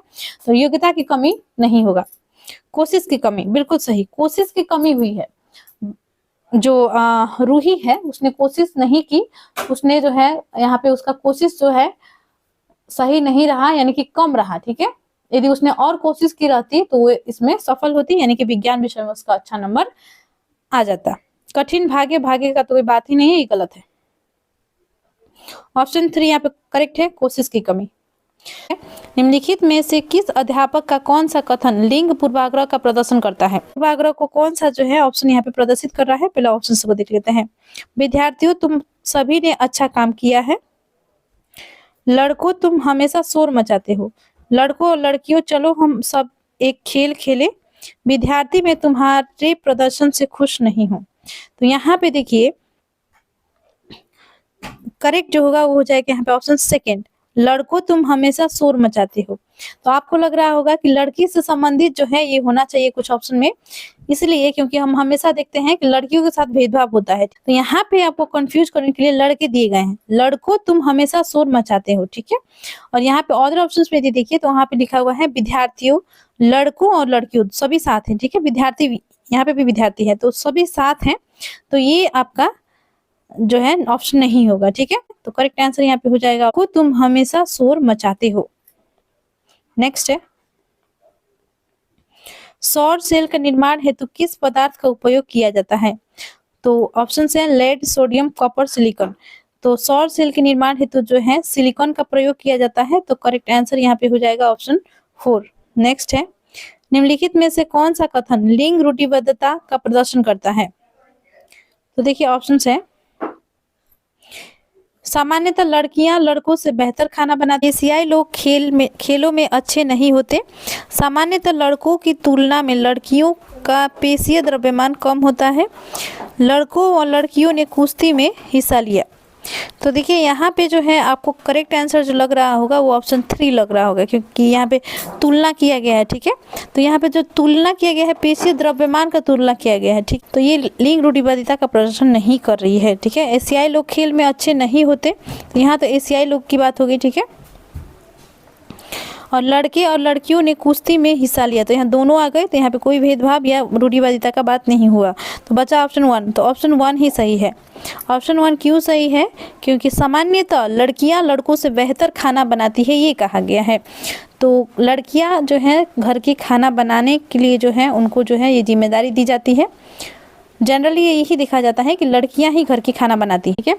तो इसमें जो है लैंगिक रूढ़िबद्धता का प्रदर्शन हो रहा है, क्योंकि इसमें कहा गया है कि लड़कियां जो है अच्छे खाना बनाती है। यहाँ पे लड़कियों का प्रशंसा नहीं हो रहा है, बल्कि लड़कियां ही खाना बनाती है, ये बात बताने किया जा रहा है, ठीक है। तो ये है लैंगिक रूढ़िवादिता का प्रदर्शन, लैंगिक रूढ़िवादिता का ये प्रदर्शन कर रही है। तो ऑप्शन 1 यहाँ पे करेक्ट। क्वेश्चन 64, नर बहुत सारे सुंदर बुना, इनमें से सबसे बढ़िया घोंसला अपने अंडे देने के लिए चुनती है, ये कौन सी चिड़िया है? तो देखिए ऑप्शन है बया, जुलाहा चिड़िया, फाख्ता, दर्जिन चिड़िया, शकरखोरा। तो इनमें से जो है कौन सी ऐसी चिड़िया है जो नर चिड़िया जो होते हैं ये क्या करते हैं कि बहुत से घोंसले बनाते हैं, सुंदर सुंदर घोंसले बनाते हैं, और जो मादा चिड़िया होती है उसे जो सबसे बढ़िया घोंसला लगता है उसी में जाकर वो अंडे देती है, ठीक है। तो ये जो है चिड़िया होती हैं बया, यानी कि जुलाहा चिड़िया, ठीक है। तो करेक्ट आंसर यहाँ पे हो जाएगा ऑप्शन 1 बया, याद रखेंगे बया जुलाहा चिड़िया। नेक्स्ट है क्वेश्चन 65, निम्नलिखित में से कौन से कीट समूह में रहते हैं और उन सभी की विशिष्ट भूमिकाएं बटी हुई है? तो समूह में रहने वाले कीट कौन से हैं और उनका जो है अलग अलग भूमिका होती है, सबका अपना अपना काम होता है। ठीक है, तो देखते हैं ऑप्शंस क्या क्या हैं। मधुमक्खी, चींटियां, मकड़ी, मधुमक्खी, घर में पाई जाने वाली मक्खी और दीमक। तो करेक्ट आंसर जो होगा वो हो जाएगा आपका ततैया, दीमक और चींटियां। ठीक है, ये सभी जो है समूह में रहने वाले कीट है और इनका जो है भूमिकाएं बटी हुई रहती है। तो ऑप्शन सेकंड सही हो जाएगा। नेक्स्ट है, फूलों की पहचान कीजिए। तो फूलों की पहचान कीजिए, यहाँ पे देखिए केवल रात में ही खिलता है, औषधि बनाने में काम लाया जाता है, रंगाई में काम लाया जाता है, पूरे वर्ष भर खिलता है। तो ये कौन सा फूल है जो रात में ही सिर्फ खिलता है? ठीक है, औषधि बनाने में भी काम में आता है, रंगाई में भी काम में आता है, पूरे वर्ष भर ये खिलता भी है। तो देखिए यहाँ पे ऑप्शंस हैं, 4 ऑप्शंस आपको दिए गए हैं। ठीक है, और इसमें 4 फूल के नाम दिए गए हैं। तो करेक्ट आंसर ही हम लोग डायरेक्टली कर लेंगे। तो करेक्ट आंसर जो होगा इसका हो जाएगा ऑप्शन सेकंड, रात की रानी, गुड़हल, गेंदा और गुलाब। ठीक है, तो ये जो है वर्ष भर खिलने वाली पुष्प है। ठीक है, और ये जो है रात में खिलते हैं और इनका जो है रंगाई करने के लिए, सजावट करने के लिए भी इनका यूज होता है, साथ में जो है औषधि बनाने के काम में भी ये आते हैं। नेक्स्ट है क्वेश्चन 67, मधुमक्खियों के छत्ते से मधुमक्खियों के बारे में निम्नलिखित में से कौन सा कथन सही नहीं है? सही नहीं है, जो कथन सही नहीं है वो चूज करना है। तो केवल रानी मक्खी ही अंडे देती है, बिल्कुल सही है। जो मधुमक्खी के छत्ते जो होते हैं उसमें केवल रानी मक्खी ही अंडे देती है। ठीक है, ये सही है। श्रमिक मक्खी काम करने वाली नर मक्खी होती है। तो क्या नर मक्खी जो है काम करने वाले होते हैं? ये यहाँ पे गलत होगा। ठीक है, मादा मक्खियाँ काम करती है। ठीक है, छत में कुछ ही नर मक्खियाँ होती हैं। हाँ, छत्ते में कुछ ही नर मक्खियाँ होती हैं, बाकी जो है एक रानी मक्खी होती है, बाकी जो मादा मक्खियाँ होती हैं वो काम करती हैं। श्रमिक मक्खी भी उन्हें कहा जाता है। ठीक है, और नर मक्खियों की संख्या जो है बहुत कम होती है, कुछ ही होते हैं। छत्ते में केवल एक ही रानी मक्खी होती है, बिल्कुल सही है। तो यहाँ पे देखिए करेक्ट हो जाएगा, यहाँ पे ऑप्शन सही नहीं है पूछा गया है, तो ऑप्शन सेकेंड राइट हो जाएगा। यहाँ पे श्रमिक मक्खी काम करने वाली नर मक्खी होती है, ये गलत दिया गया है, मादा मक्खियाँ जो है काम करती है। नेक्स्ट है क्वेश्चन 68, निम्नलिखित में से कौन सा समूह फल का है? तो कौन सा जो है फल है आपके ऑप्शन से आलू, बैगन, आम, केला, बैगन, मूली, टमाटर, केला, अदरक, केला, भिंडी, आलू। तो देखिए यहाँ पे सब्जियों का और फलों का नाम दिया गया है, कौन सा समूह जो है सिर्फ फलों का है?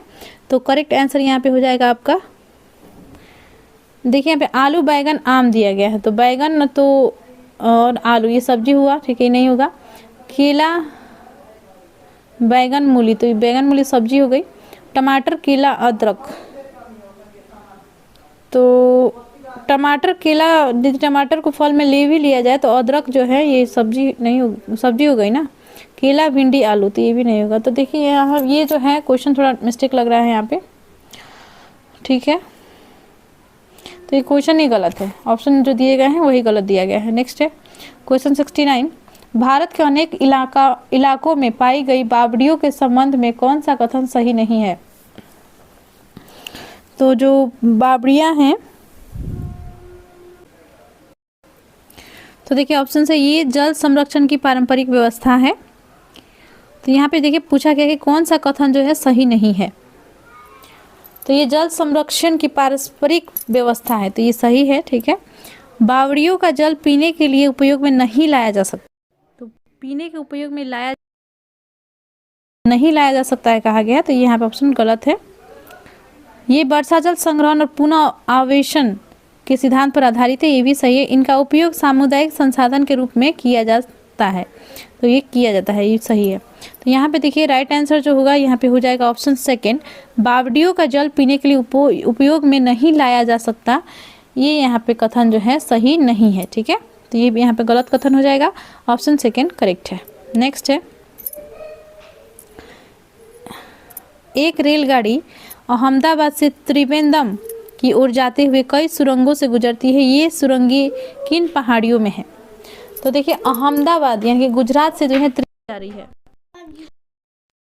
यानी कि तिरुवनंतपुरम जो है ये कहाँ पे पड़ती है? केरल की राजधानी है तिरुवनंतपुरम। तो आपको जो है देख, यहाँ पे आप मैप में देख लीजिए, ठीक है। ये है गुजरात का अहमदाबाद, ठीक है, गुजरात है ये अहमदाबाद। और यहाँ पे, यहाँ से जो है छोर है इस तरफ का, यानी कि पश्चिम ओर का, ठीक है। तो पश्चिम ओर का जो अंतिम छोर है केरल राज्य पड़ता है यहाँ पे, और यहाँ का जो है त्रिवेंद्रम में आपको जाना है, ठीक है। रेलगाड़ी चल रही है, ठीक है। तो ये सुरंगें किन पहाड़ियों में जाएगी? तो आपके ऑप्शन है पूर्वी घाट, पश्चिमी घाट, हिमालय और अरावली। तो इस तरफ क्या है? इस तरफ क्या हिमालय है? नहीं, हिमालय तो उत्तर की ओर है, ठीक है। अरावली पर्वत इधर नहीं है, राजस्थान की ओर है, ठीक है। और उसी प्रकार से पश्चिमी घाट और पूर्वी घाट, तो कौन सा होगा यहाँ पे करेक्ट आंसर? करेक्ट आंसर जो होगा वो हो जाएगा आपका पश्चिमी घाट, ठीक है। ये आपका पश्चिमी घाट इधर जो है, इधर बंगाल की खाड़ी की ओर पूर्वी घाट पड़ेगी। तो यहाँ पे करेक्ट आंसर हो जाएगा आपका ऑप्शन सेकेंड, पश्चिमी घाट। नेक्स्ट है, निम्नलिखित में से कौन सा कथन हाथियों के सही है? तो ऑप्शन अभिकथन है झुंड में केवल मादा हाथी और बच्चे हाथी होते हैं। तो बिल्कुल सही है, हाथियों के झुंड में जो है केवल मादा हाथी बच्चे होते हैं। नर हाथी जैसे ही हुए जो समूह को छोड़ देते हैं, नर हाथी चारों ओर अकेले ही घूमते हैं। हाथी जो है चारों ओर अकेले घूमते हैं, ये भी जो है सही है, ठीक है। तो यहाँ पे देखिए करेक्ट है दोनों, ठीक है। तो यहाँ पे देखिए करेक्ट आंसर जो होगा, यहाँ पे देखिए ए और आर दोनों सही है, आर ए का सही व्याख्या है। तो देखिए आर ए का सही व्याख्या नहीं है, तो ये यहाँ पे गलत है। ए आर दोनों सही है, लेकिन आर ए की सही व्याख्या नहीं है। करेक्ट आंसर हो जाएगा यहाँ पे ऑप्शन सेकेंड। नेक्स्ट है नीचे कक्षा 5 के 4 बच्चों के खून की जांच रिपोर्ट में उनके हीमोग्लोबिन के स्तर के बारे में बताया गया है। तो देखिए 4 बच्चे हैं, अमन, राधिका, सुरजीत और मारिया। इन चारों के जो है हीमोग्लोबिन शरीर में कितना है ये बताया गया है, ठीक है। आपसे प्रश्न पूछा गया है इनमें से किन बच्चों में रक्त अल्पता यानी कि एनीमिया है? एनीमिया यानी कि खून की बीमारी, ठीक है। तो ऑप्शन आप देख लीजिए, नीचे चारों ऑप्शन है, किन किन को जो है एनीमिया है। तो यहाँ पे देखिए अमन का जो है 8 G/dl, राधिका का 10 है, सुरजीत का 10 है, मारिया का 6 है। तो देखिए कम से कम 12-13 जो है ये होना चाहिए, ठीक है, इसका स्तर हेमोग्लोबिन का, ठीक है। तो यहाँ पे देखिए अमन का सिर्फ 8 है, तो इसे भी एनीमिया है, ठीक है। और राधिका का जो है 10 है, इसे भी एनीमिया है। सुरजीत का 14 है, तो इसका नॉर्मल है, ठीक है। इसका जो है हेमोग्लोबिन सही है, इसको जो है एनीमिया नहीं है। मारिया का 6 है, इसका हेमोग्लोबिन का स्तर बहुत ही कम है, ठीक है। तो ये तीनों को जो है यहाँ पे रक्त अल्पता यानी कि एनीमिया की बीमारी है। तो करेक्ट आंसर हो जाएगा यहाँ पे अमन, सुरजीत नहीं, राधिका, मारिया।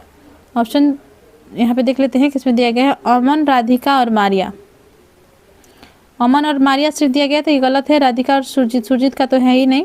अमन, राधिका, सुरजीत ये भी नहीं होगा। तो ऑप्शन 4 यहाँ पे सही है, अमन, राधिका और मारिया, ठीक है। नेक्स्ट है क्वेश्चन 73, चिड़ियों की आंखों के बारे में निम्नलिखित में से कौन सा कथन सही है?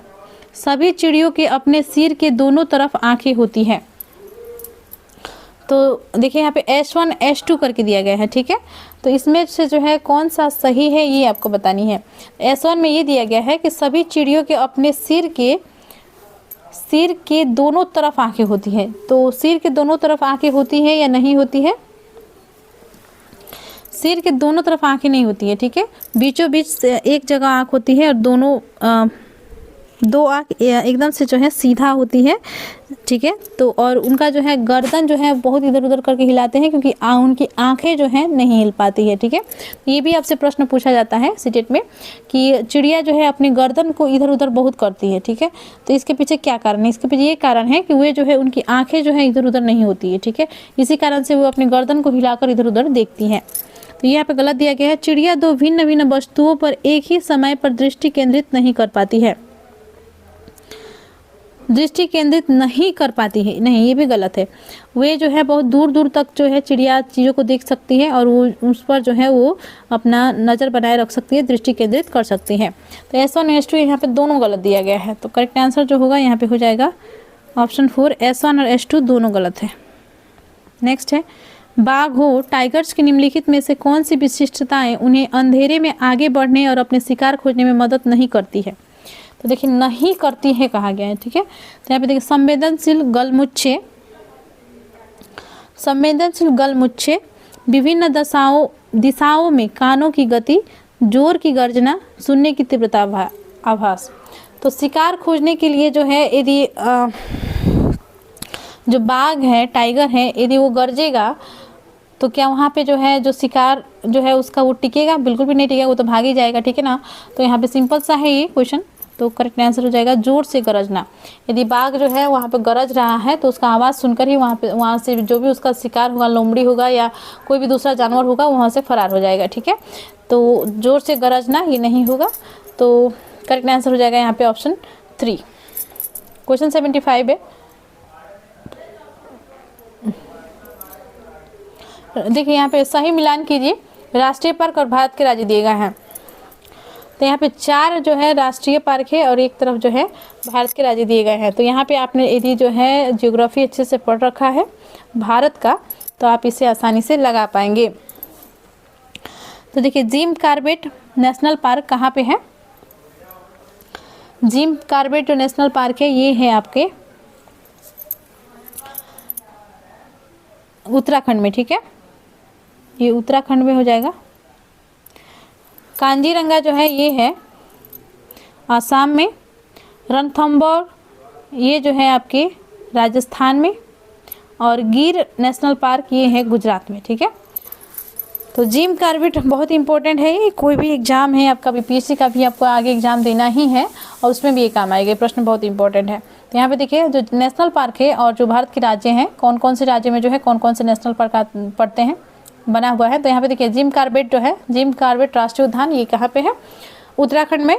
कांजीरंगा राष्ट्रीय पार्क ये जो है आसाम में है, रणथंबोर है राजस्थान में, और गिर नेशनल पार्क है गुजरात में, ठीक है। तो करेक्ट आंसर जो हो जाएगा यहाँ पे ए का 2 देखिए यहाँ पे 2 में दिया गया। एक भी यदि आप जान रहे होंगे ना इसमें, देखिए यहाँ पे सीटेड में आपको आसान बना के दिया गया है, एक भी आपको इसमें से पता है तो आप इसका आंसर पता लगा सकते हैं, ठीक है। जैसे कि एक आपको पता है कि जिम कॉर्बेट का उत्तराखंड होगा, एक का 2 आप सर्च कीजिएगा, आपको पता चलेगा आंसर कौन सा है, ठीक है। तो ऑप्शन सेकेंड यहाँ पे करेक्ट दिया गया है। प्रश्न है, जब पर्यावरण अध्ययन के शिक्षक अपने बच्चों को चिड़ियाघर लेकर जाते हैं तो वह किस उद्देश्य की पूर्ति करना चाहते हैं? तो पर्यावरण अध्ययन के शिक्षक यानी कि ईवीएस के जो शिक्षक है वो अपने बच्चों को जो है चिड़ियाघर भ्रमण के लिए लेकर जाते हैं, तो इसके पीछे उनका क्या उद्देश्य होता है? तो आपके ऑप्शंस हैं, बच्चों को जानवर के संरक्षण के प्रति संवेदनशील बनाना, बच्चों के मजेदार तरीके से सीखने का मौका देना, वास्तविक जीवन की परिस्थितियों और कक्षा विद्यार्जन के बीच परस्पर संबंध स्थापित करना, बच्चों में पशुओं को पालने के कौशल को विकसित करना। तो करेक्ट आंसर यहाँ पे आपका हो जाएगा ऑप्शन 3, वास्तविक जीवन की परिस्थितियों और कक्षा विद्यार्जन के बीच परस्पर संबंध स्थापित करना। बच्चे जो चिड़ियाघर घूमने जाएंगे वहां पे वो विभिन्न जानवरों को देखेंगे और उनके एक्टिविटी को देखेंगे, और इस प्रकार कक्षा में उन्होंने पढ़ रखा है उसे वो संबंध स्थापित कर पाएंगे। तो इसका मुख्य उद्देश्य यही होता है, न कि पालने का कौशल को विकसित करना और उद्देश्य है, ठीक है। तो राइट आंसर यहाँ पे हो जाएगा ऑप्शन 3। नेक्स्ट क्वेश्चन देखते हैं, क्वेश्चन 77 है, रमेश अपनी कक्षा 5 की पर्यावरण अध्ययन की कक्षा में खोजपूर्ण प्रश्न पूछता है। तो किस प्रकार का प्रश्न पूछ रहा है? खोजपूर्ण, ठीक है। उपरोक्त उद्देश्य विद्यार्थियों के किस कौशल के विकास का नहीं है पूछा गया है, ठीक है। तो यहाँ पे देखिए खोजपूर्ण प्रश्न पूछता है तो इसमें जो है उसका किन किन कौशलों का विकास हो रहा है? ऑप्शन से आपके प्रदर्शन कौशल, अवलोकन कौशल, रचनात्मक कौशल, श्रवण कौशल। तो प्रदर्शन कौशल जो है उसका यहाँ पे विकसित नहीं हो रहा है, ठीक है। अवलोकन कौशल का विकास हो रहा है, रचनात्मक कौशल का विकास हो रहा है क्योंकि वो खोज करके अन्वेषण करके प्रश्नों को जो है पूछता है, और श्रवण कौशल का हो रहा है क्योंकि जो भी पढ़ाया जा रहा हो क्लासरूम में वो उसे ध्यान से सुनता है, तो उसका जो है श्रवण कौशल का भी यहाँ पे विकास हो रहा है, ठीक है। तो यहाँ पे जो है परफॉर्मेंस की कोई जो है परफॉर्मेंस वाली जो है कोई कार्य नहीं है, तो यहाँ पे प्रदर्शन कौशल का उसका विकास नहीं हो रहा है। तो राइट आंसर हो जाएगा ऑप्शन 1, प्रदर्शन कौशल। नेक्स्ट है क्वेश्चन 78, पर्यावरण अध्ययन में निम्नलिखित में से कौन से समस्या समाधान के गुण है? तो समस्या समाधान के गुण कौन कौन से हैं? ऑप्शन से आपके सृजन, चयन, भाषण, लेखन। तो सही विकल्प को चुनकर आपको लिखना है, ठीक है। तो पर्यावरण अध्ययन में जो है जो भी समस्या का समाधान किया जाता है उसमें सबसे पहले तो बच्चा को जो है सृजनशील होना आवश्यक है। समस्या का जो है औपचारिक चिंतन करके उसके विभिन्न हलों को ढूंढ सके, अनेक हलों को ढूंढने की उसमें क्षमता हो, ठीक है। और दूसरा है चयन करना, समस्या समाधान के लिए जो है कौन सा विधि सही रहेगा इसका चयन करना आवश्यक होता है। भाषण की समस्या समाधान में कोई आवश्यकता नहीं होती है और लेखन की भी कोई आवश्यकता नहीं होती है। तो करेक्ट आंसर जो हो जाएगा यहाँ पे हो जाएगा ऑप्शन ए और बी, ठीक है। ऑप्शन 1 राइट हो जाएगा। नेक्स्ट है क्वेश्चन 79, एक ईवीएस शिक्षक के द्वारा प्रयुक्त होने वाली भाषा।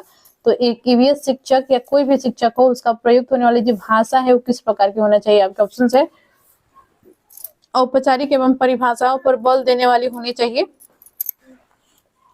तो क्या जो शिक्षक है वे उनका जो भाषा होना चाहिए औपचारिक और परिभाषाओं पर बल देने वाली भाषा होनी चाहिए? नहीं, गलत हो जाएगा। बल्कि बच्चों को जो है उनकी मातृभाषा में बात करना, जो डेली यूज में उनका जो है लैंग्वेज है उससे बात करना, और ये जो है परिभाषा आधारित नहीं होना चाहिए बल्कि सिंपल लैंग्वेज में यानी कि आसान भाषा में कॉन्सेप्ट को, अवधारणा को समझाने का प्रयास एक शिक्षक को करना चाहिए। तो ये नहीं होगा। बच्चों के लिए कठिन होनी चाहिए ताकि वो ना समझ पाए, तो ये तो एकदम ही गलत है। बच्चों के लिए आसान भाषा का प्रयोग करना ताकि वो आसानी से समझ सके, क्योंकि मुख्य उद्देश्य एक शिक्षक का यही होता है कि जो भी वो पढ़ा रहे हैं बच्चा आसानी से समझ ले और अधिगम कर पाए, ठीक है, सीख पाए। तो ये यहाँ पे गलत हो जाएगा। बच्चों की दैनिक रोजमर्रा की भाषा से संबंधित होना चाहिए। और देखिए ऑप्शन 4 है प्राविधिक प्रकृति की होनी चाहिए, ये भी नहीं होगा। करेक्ट आंसर जो होगा आपका यहाँ पे ऑप्शन 3 होगा, ठीक है। बच्चों की दैनिक रोजमर्रा की भाषा से संबंधित होना चाहिए। तो जो भी शिक्षक पढ़ाए उन्हें जो है आसान भाषा में समझाना चाहिए और उन भाषाओं का प्रयोग करके जो बच्चे जो है दैनिक अपने रोजमर्रा की भाषा जो उनका हो, ठीक है, यानी कि दैनिक भाषा जो है उनका जो हर दिन यूज करते हैं उसी भाषा में जो है शिक्षक को शिक्षा देनी चाहिए। नेक्स्ट है क्वेश्चन 80, आकर्षक एवं प्रासंगिक अनुदेशात्मक सामग्री का उपयोग सहायक है क्योंकि वे, तो देखिए यहाँ पे कहा गया है आकर्षक एवं प्रासंगिक अनुदेशात्मक सामग्री का उपयोग सहायक है क्योंकि वे, ऑप्शन है सभी ज्ञानेंद्रियों को सक्रिय करते हैं, अधिगम को अधिक अर्थपूर्ण बनाते हैं, शिक्षक को शिक्षण अधिगम प्रक्रिया में सहायता करते हैं, विद्यार्थियों का ध्यान आकर्षित करते हैं। तो जो आकर्षक और प्रासंगिक अनुदेशात्मक सामग्री होते हैं, जैसे कि आप एफएलएन किट ले सकते हैं। एफएलएन किट में जो है विभिन्न शेप्स जैसे कि रेक्टेंगल हो गया, ठीक है, स्क्वायर हो गया और सर्कल हो गया, इस तरह से जो है चीजें जो है एफएलएन किट मैथ के हो गए, ठीक है। तो उसमें जो है क्या होता है कि आकर्षक को दिखते हैं बच्चों को, तो उन आकर्षण जो है उनके ध्यान खींचता है, उनके ज्ञानेंद्रियों को जो है सक्रिय करता है ताकि वे जो है उनका पूरा ध्यान जो है उस तरफ कंसंट्रेट हो और जो भी शिक्षक जो है एफएलएन किट के माध्यम से समझाने का प्रयास कर रहे हैं वो बच्चे आसानी से समझे, ठीक है। तो आगे सभी सामग्री का उपयोग से जो है बच्चों की सभी ज्ञानेंद्रिय सक्रिय होते हैं, ठीक है। तो राइट आंसर यहाँ पे हो जाएगा ऑप्शन फर्स्ट। नेक्स्ट है क्वेश्चन 81, ईवीएस के शिक्षण में न्यूनतम महत्वपूर्ण क्रियाकलाप की पहचान कीजिए।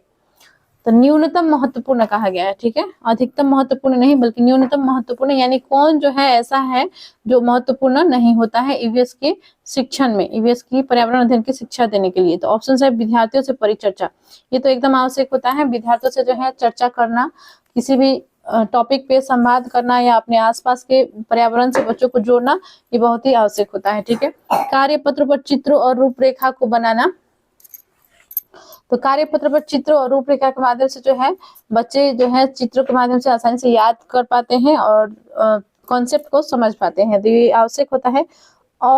अज्ञाकारी विद्यार्थियों को सजा देना, यानी जो आज्ञाकारी विद्यार्थी नहीं है, जो अवज्ञाकारी विद्यार्थी है, यानी कि जो भी कहा गया है वो बात नहीं मान रहे हैं, उन विद्यार्थियों को सजा देना, क्या ये आवश्यक होता है? बिल्कुल भी नहीं, ठीक है।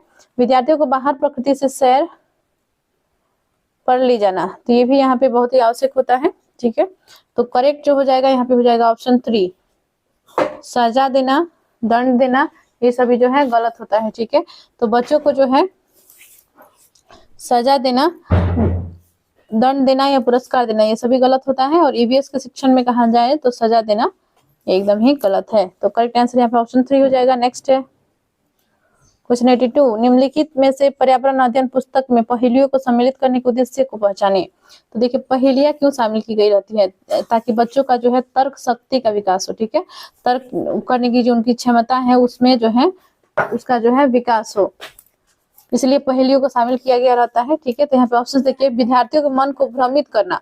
तो पहेलियां सम्मिलित करने के पीछे क्या उद्देश्य, यही है कि बच्चों के मन को भ्रमित करना, नहीं गलत हो जाएगा। तर्क क्षमता का विकसित करना बिल्कुल सही है। विद्यार्थियों के मन को भ्रमित करना और स्वयं आनंदित होना नहीं। और देखिए ऑप्शन 4 में दिया गया है विद्यार्थियों को खेल खिलाना। खेल खिलाना इसका उद्देश्य नहीं है, बल्कि इस खेल के माध्यम से जो है, पहेलियों के माध्यम से जो है उनमें तर्क क्षमता का विकास करना, ये इसका उद्देश्य है। तो करेक्ट आंसर हो जाएगा ऑप्शन सेकेंड। आगे बढ़ते हैं। नेक्स्ट है क्वेश्चन 83, पर्यावरण अध्ययन के शिक्षण अधिगम में विद्यार्थियों द्वारा प्रश्न पूछना अत्यधिक महत्वपूर्ण है, क्योंकि ये प्रश्न संकेतक है। तो प्रश्न पूछना महत्वपूर्ण होता है, और प्रश्न पूछने से जो है बच्चा जो है एक तो खोज करके उसके अंदर जो भी जिज्ञासाएं होती है उसको जो है वो पूछता है, ठीक है। जो भी उस टॉपिक से संबंधित उससे कंफ्यूजन होता है वो भी उसका दूर हो जाता है, ठीक है। तो यहाँ पे देखिए ये क्यों महत्वपूर्ण है, आपके ऑप्शन है विद्यार्थियों की जिज्ञासा के, विद्यार्थियों के समझ में अंतर के, विद्यार्थियों की क्षमता के। तो प्रश्न पूछना अत्यधिक महत्वपूर्ण है क्योंकि ये संकेतक है, विद्यार्थियों की जिज्ञासा के ये संकेतक है, बिल्कुल सही है। विद्यार्थियों समझ के अंतर के, ये भी बिल्कुल सही है। विद्यार्थियों की क्षमता को ये नहीं दर्शाता है, ठीक है। ऐसा नहीं है कि जो बच्चा प्रश्न नहीं पूछ रहा है वो क्षमतावान नहीं है, उसमें जो है कोई कार्य करने की क्षमता नहीं है, ठीक है। तो ये यहाँ पे गलत है। तो ऑप्शन यहाँ पे ए और बी सही हो जाएगा, ऑप्शन 1 राइट है। नेक्स्ट है क्वेश्चन 84, गलत कथन का चयन कीजिए। ईवीएस एक अंत विषयक विषय है, बिल्कुल सही है। ईवीएस जो है एक अंत विषय है, इसमें जो है सामाजिक अध्ययन, पर्यावरण अध्ययन और साथ में विज्ञान को भी जो है शामिल किया गया है, ठीक है।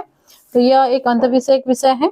ईवीएस पढ़ना पढ़ाना स्थानीय संसाधनों के माध्यम से होना चाहिए, बिल्कुल होना चाहिए। आसपास के जो भी पेड़ पौधे हैं, बगीचा है, जो भी फल है आदि है, इन सभी चीजों को जोड़कर और आसपास की जो भी चीजें से एग्जाम्पल लिया जा सकता है, उदाहरण लिया जा सकता है, उसके माध्यम से जो है बच्चों को समझाने का प्रयास किया जाना चाहिए।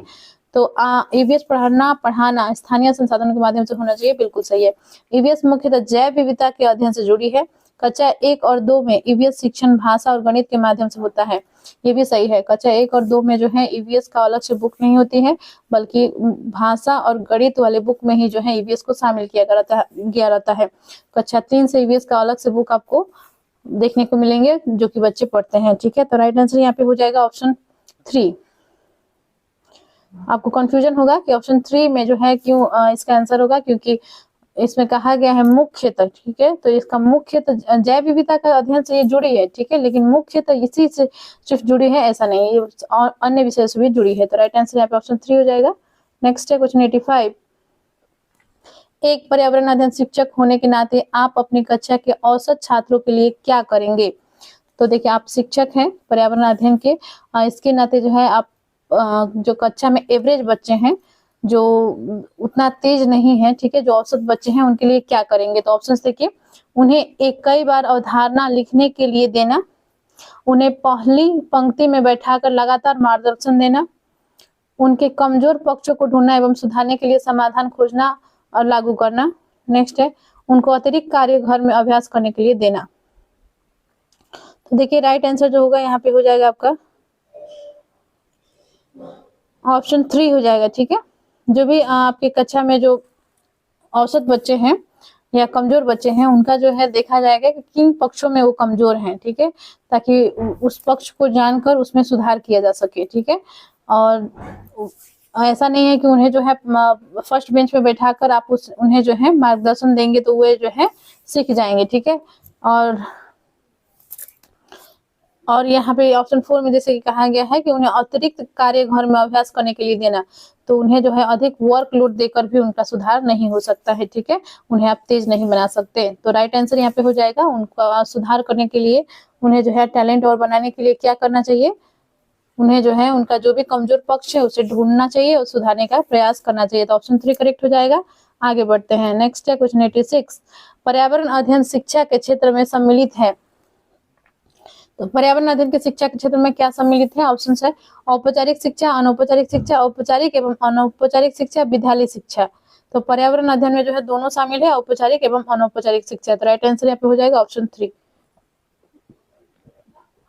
नेक्स्ट है, विद्यार्थियों में अवधारणात्मक समझ तब अच्छी होती है जब शिक्षक जोर डालते हैं। तो बच्चा का जो है अवधारणा के प्रति समझ कब विकसित होती है, कब जो है और अच्छा जो है उसका हो सकता है, जो भी अवधारणाओं को समझाने का प्रयास किया जा रहा हो। तो यहाँ पे देखिए ऑप्शन है संवाद पर, लिखित एवं मौखिक परीक्षा पर, पाठ्य पुस्तक और प्रतिस्पर्धा पर। तो करेक्ट आंसर जो होगा यहाँ पे हो जाएगा ऑप्शन 1 संवाद पर। ठीक है, लिखित एवं मौखिक परीक्षा पर नहीं होगा, क्योंकि परीक्षा से जो है बच्चे और घबराते हैं। ठीक है, तो ये यहाँ पे गलत हो जाएगा। पाठ्य पुस्तकों पर जो है निर्भर होने से जो है बच्चों में समझ विकसित अधिक नहीं होगी। ठीक है, तो ये भी गलत है। प्रतिस्पर्धा कंपटीशन कराकर ये भी नहीं होगा। तो राइट आंसर जो होगा ऑप्शन 1 होगा। जितना जो है उस कॉन्सेप्ट से रिलेटेड बातचीत किया जाएगा बच्चों से, उनका जो है उतना ही समझ विकसित होगा। ठीक है, समझ उस कॉन्सेप्ट पे, अवधारणा पे अच्छी बनेगी। तो करेक्ट आंसर यहाँ पे हो जाएगा संवाद पर, बातचीत के माध्यम से। ठीक है, नेक्स्ट है क्वेश्चन 88 है, उपाख्यानात्मक अभिलेख में इनमें से क्या नहीं होना चाहिए। तो देखिए क्वेश्चन ध्यान से पढ़िएगा, क्या नहीं होना चाहिए पूछा गया है। ठीक है, समस्या पर केंद्रित होना, निर्णायक होना, बच्चों की ताकत और कमजोरियों को पहचानना, बच्चों की रुचि और जिज्ञासा को पहचानना। तो यहाँ पे देखिए नीचे आपको कूट दिए गए हैं, इसमें आपको सही युग्म को चुनना है। ठीक है, तो करेक्ट कौन सा है देख लेते हैं। तो उपाख्यानात्मक अभिलेख में जो है देखा जाता है कि बच्चों का जो है कमजोर पक्ष कौन सा है और जो मजबूत पक्ष है वो कौन सा है। ठीक है, उनकी रुचि क्या है, जिज्ञासाएं क्या है, ये पहचाना जाता है। ठीक है, और ये जो है अभिलेख में इनमें जो है इन सब चीजों का पता लगाकर जो है उस पर कार्य किया जाता है, उसका समाधान किया जाता है, उसका उपचार किया जाता है। ठीक है, तो समस्याओं पर केंद्रित होना चाहिए, ये यहाँ पे नहीं होगा। निर्णायक होना चाहिए, भी नहीं होगा। बच्चों की ताकत और कमजोरियों पर पहचानना, रुचि और जिज्ञासा, ये भी सही है। तो यहाँ पे देखिए ये पूछा गया है उपाख्यानात्मक अभिलेख में इनमें से क्या नहीं होना चाहिए, नहीं पूछा गया है। ठीक है, तो नहीं होना चाहिए ऑप्शन ए और बी। ठीक है, समस्या पर केंद्रित होना, निर्णायक होना, ये नहीं होना चाहिए। तो राइट आंसर यहाँ पे हो जाएगा ऑप्शन 1 ए और बी। आगे बढ़ते हैं, क्वेश्चन 89 है, एक ईवीएस की कक्षा में एक शिक्षक चर्चा करते हैं कि घर की मक्खियां बीमारियां फैलाती है, चर्चा के लिए सबसे उपयुक्त सीखने का संसाधन होगा। तो देखिए शिक्षक जो है क्या पढ़ा रहे हैं बच्चों को कि घर की जो मक्खियां होती हैं ये बीमारी फैलाती है। तो इस पर चर्चा करने के लिए, इसको पढ़ाने के लिए जो है कौन सा संसाधन का प्रयोग करना सबसे उपयुक्त है। तो ऑप्शन है अखबार, फ्लैश कार्ड, स्लोगन, पोस्टर्स। ठीक है, तो इसमें देखिए सबसे उपयुक्त जो होगा वो हो जाएगा अखबार। ठीक है, क्योंकि चर्चा करना है इस टॉपिक पे कि किस तरह से जो है बीमारियां फैला रही हैं। ठीक है, मक्खियां जो है जैसे कि खाना में बैठ जाती हैं, खाना और गंदा में बैठती हैं, गंदा में बैठने के बाद जो है फिर वो खाना में आके बैठती हैं, तो वहां पे जो है वो बीमारी का कारण बनता है। ठीक है, तो ये बताने का यहाँ पे प्रयास हो रहा है और इसके लिए सबसे उपयुक्त होगा अखबार का प्रयोग करके बताना, जहाँ पे जो है इससे संबंधित आर्टिकल्स वगैरह लिखा हो। तो करेक्ट आंसर यहाँ पे हो जाएगा ऑप्शन 1। नेक्स्ट है, लास्ट क्वेश्चन होगा इस वीडियो का, क्वेश्चन 90। ठीक है, तो यहाँ पे देखिए प्रश्न थोड़ा लंबा है, सबसे पहले प्रश्नों को देख लेते हैं। खेल खेल में, ठीक है, यहाँ पे है खेल खेल में, पाठ का नाम है। पढ़ाते हुए सरिता विद्यार्थियों को खेल के मैदान में ले जाती है और उन्हें अलग अलग दिनों में विभिन्न खेल खिलाती है। ठीक है, तो खेल खेल में यानी कि पाठ का नाम ही है जब खेल खेल में, तो खेल के द्वारा जो है सरिता क्या कर रही है, उन्हें खेल के मैदान में ले जाती है और विभिन्न खेलों को खिलाती है। ठीक है, और देखिए मीनू उसी पाठ को अलग अलग खेलों के चित्र कार्ड को दिखाकर विद्यार्थी को पढ़ाती है। तो मीनू भी एक शिक्षिका है, उसी पाठ को किस तरह से पढ़ा रही है, वे जो है चित्र कार्ड के माध्यम से पढ़ा रही है, यानी कि चित्र में दिखा रही है कि ये जो है जैसे कि क्रिकेट है, एक बैडमिंटन है, एक फुटबॉल है, इस तरह से जो है वो किस तरह से खेला जाता है कार्ड के माध्यम से बच्चों को समझाने का प्रयास कर रही है। और सरिता जो है मैदान में ले जाकर उन्हें उन चीजों को देकर उन्हें खेलने के लिए बोल रही है। ठीक है, तो यहाँ पे देखिए आपसे प्रश्न क्या पूछा गया है, विद्यार्थियों को अधिकतम शामिल करने में कौन सा ज्यादा प्रभावी रणनीति का उपयोग कर रही है। तो सरिता और मीनू में जो है किस विधि में जो है बच्चे अधिक शामिल होंगे, ये आपसे पूछा गया है। तो खेल में ही होंगे। ठीक है ना, बच्चों को जो है खेल में इंटरेस्ट होता है और खेल बच्चों के लिए बहुत ही आवश्यक भी होती है, क्योंकि उनका ओवरऑल डेवलपमेंट के लिए जो है बहुत ही आवश्यक होता है। उनका शारीरिक विकास, मानसिक विकास, सब तरह से जो है बच्चों का इससे विकास होता है। ठीक है, तो सबसे प्रभावी रणनीति का जो उपयोग कर रही है वो कर रही है सरिता। ठीक है, क्योंकि सरिता जो है बच्चों को खेल के मैदान में ले जाकर खेल खिला रही है। तो करेक्ट आंसर यहाँ पे हो जाएगा ऑप्शन 1 सरिता। तो हमने जो है क्वेश्चन 90 तक कर लिया है। ईवीएस के जितने भी क्वेश्चन थे इस पेपर का हमने कंप्लीट कर लिया है। तो अभी तक आपने चैनल को सब्सक्राइब नहीं किया है तो प्लीज चैनल को सब्सक्राइब कर ले, वीडियो को लाइक एंड शेयर करें, कमेंट करें, और आपकी न्यू ईयर कैसी रही, आप लोग कहाँ गए थे लोग घूमने, इसके संबंधित भी कुछ जो है कमेंट करके जरूर बताइएगा। तो मिलता है नेक्स्ट वीडियो में, धन्यवाद।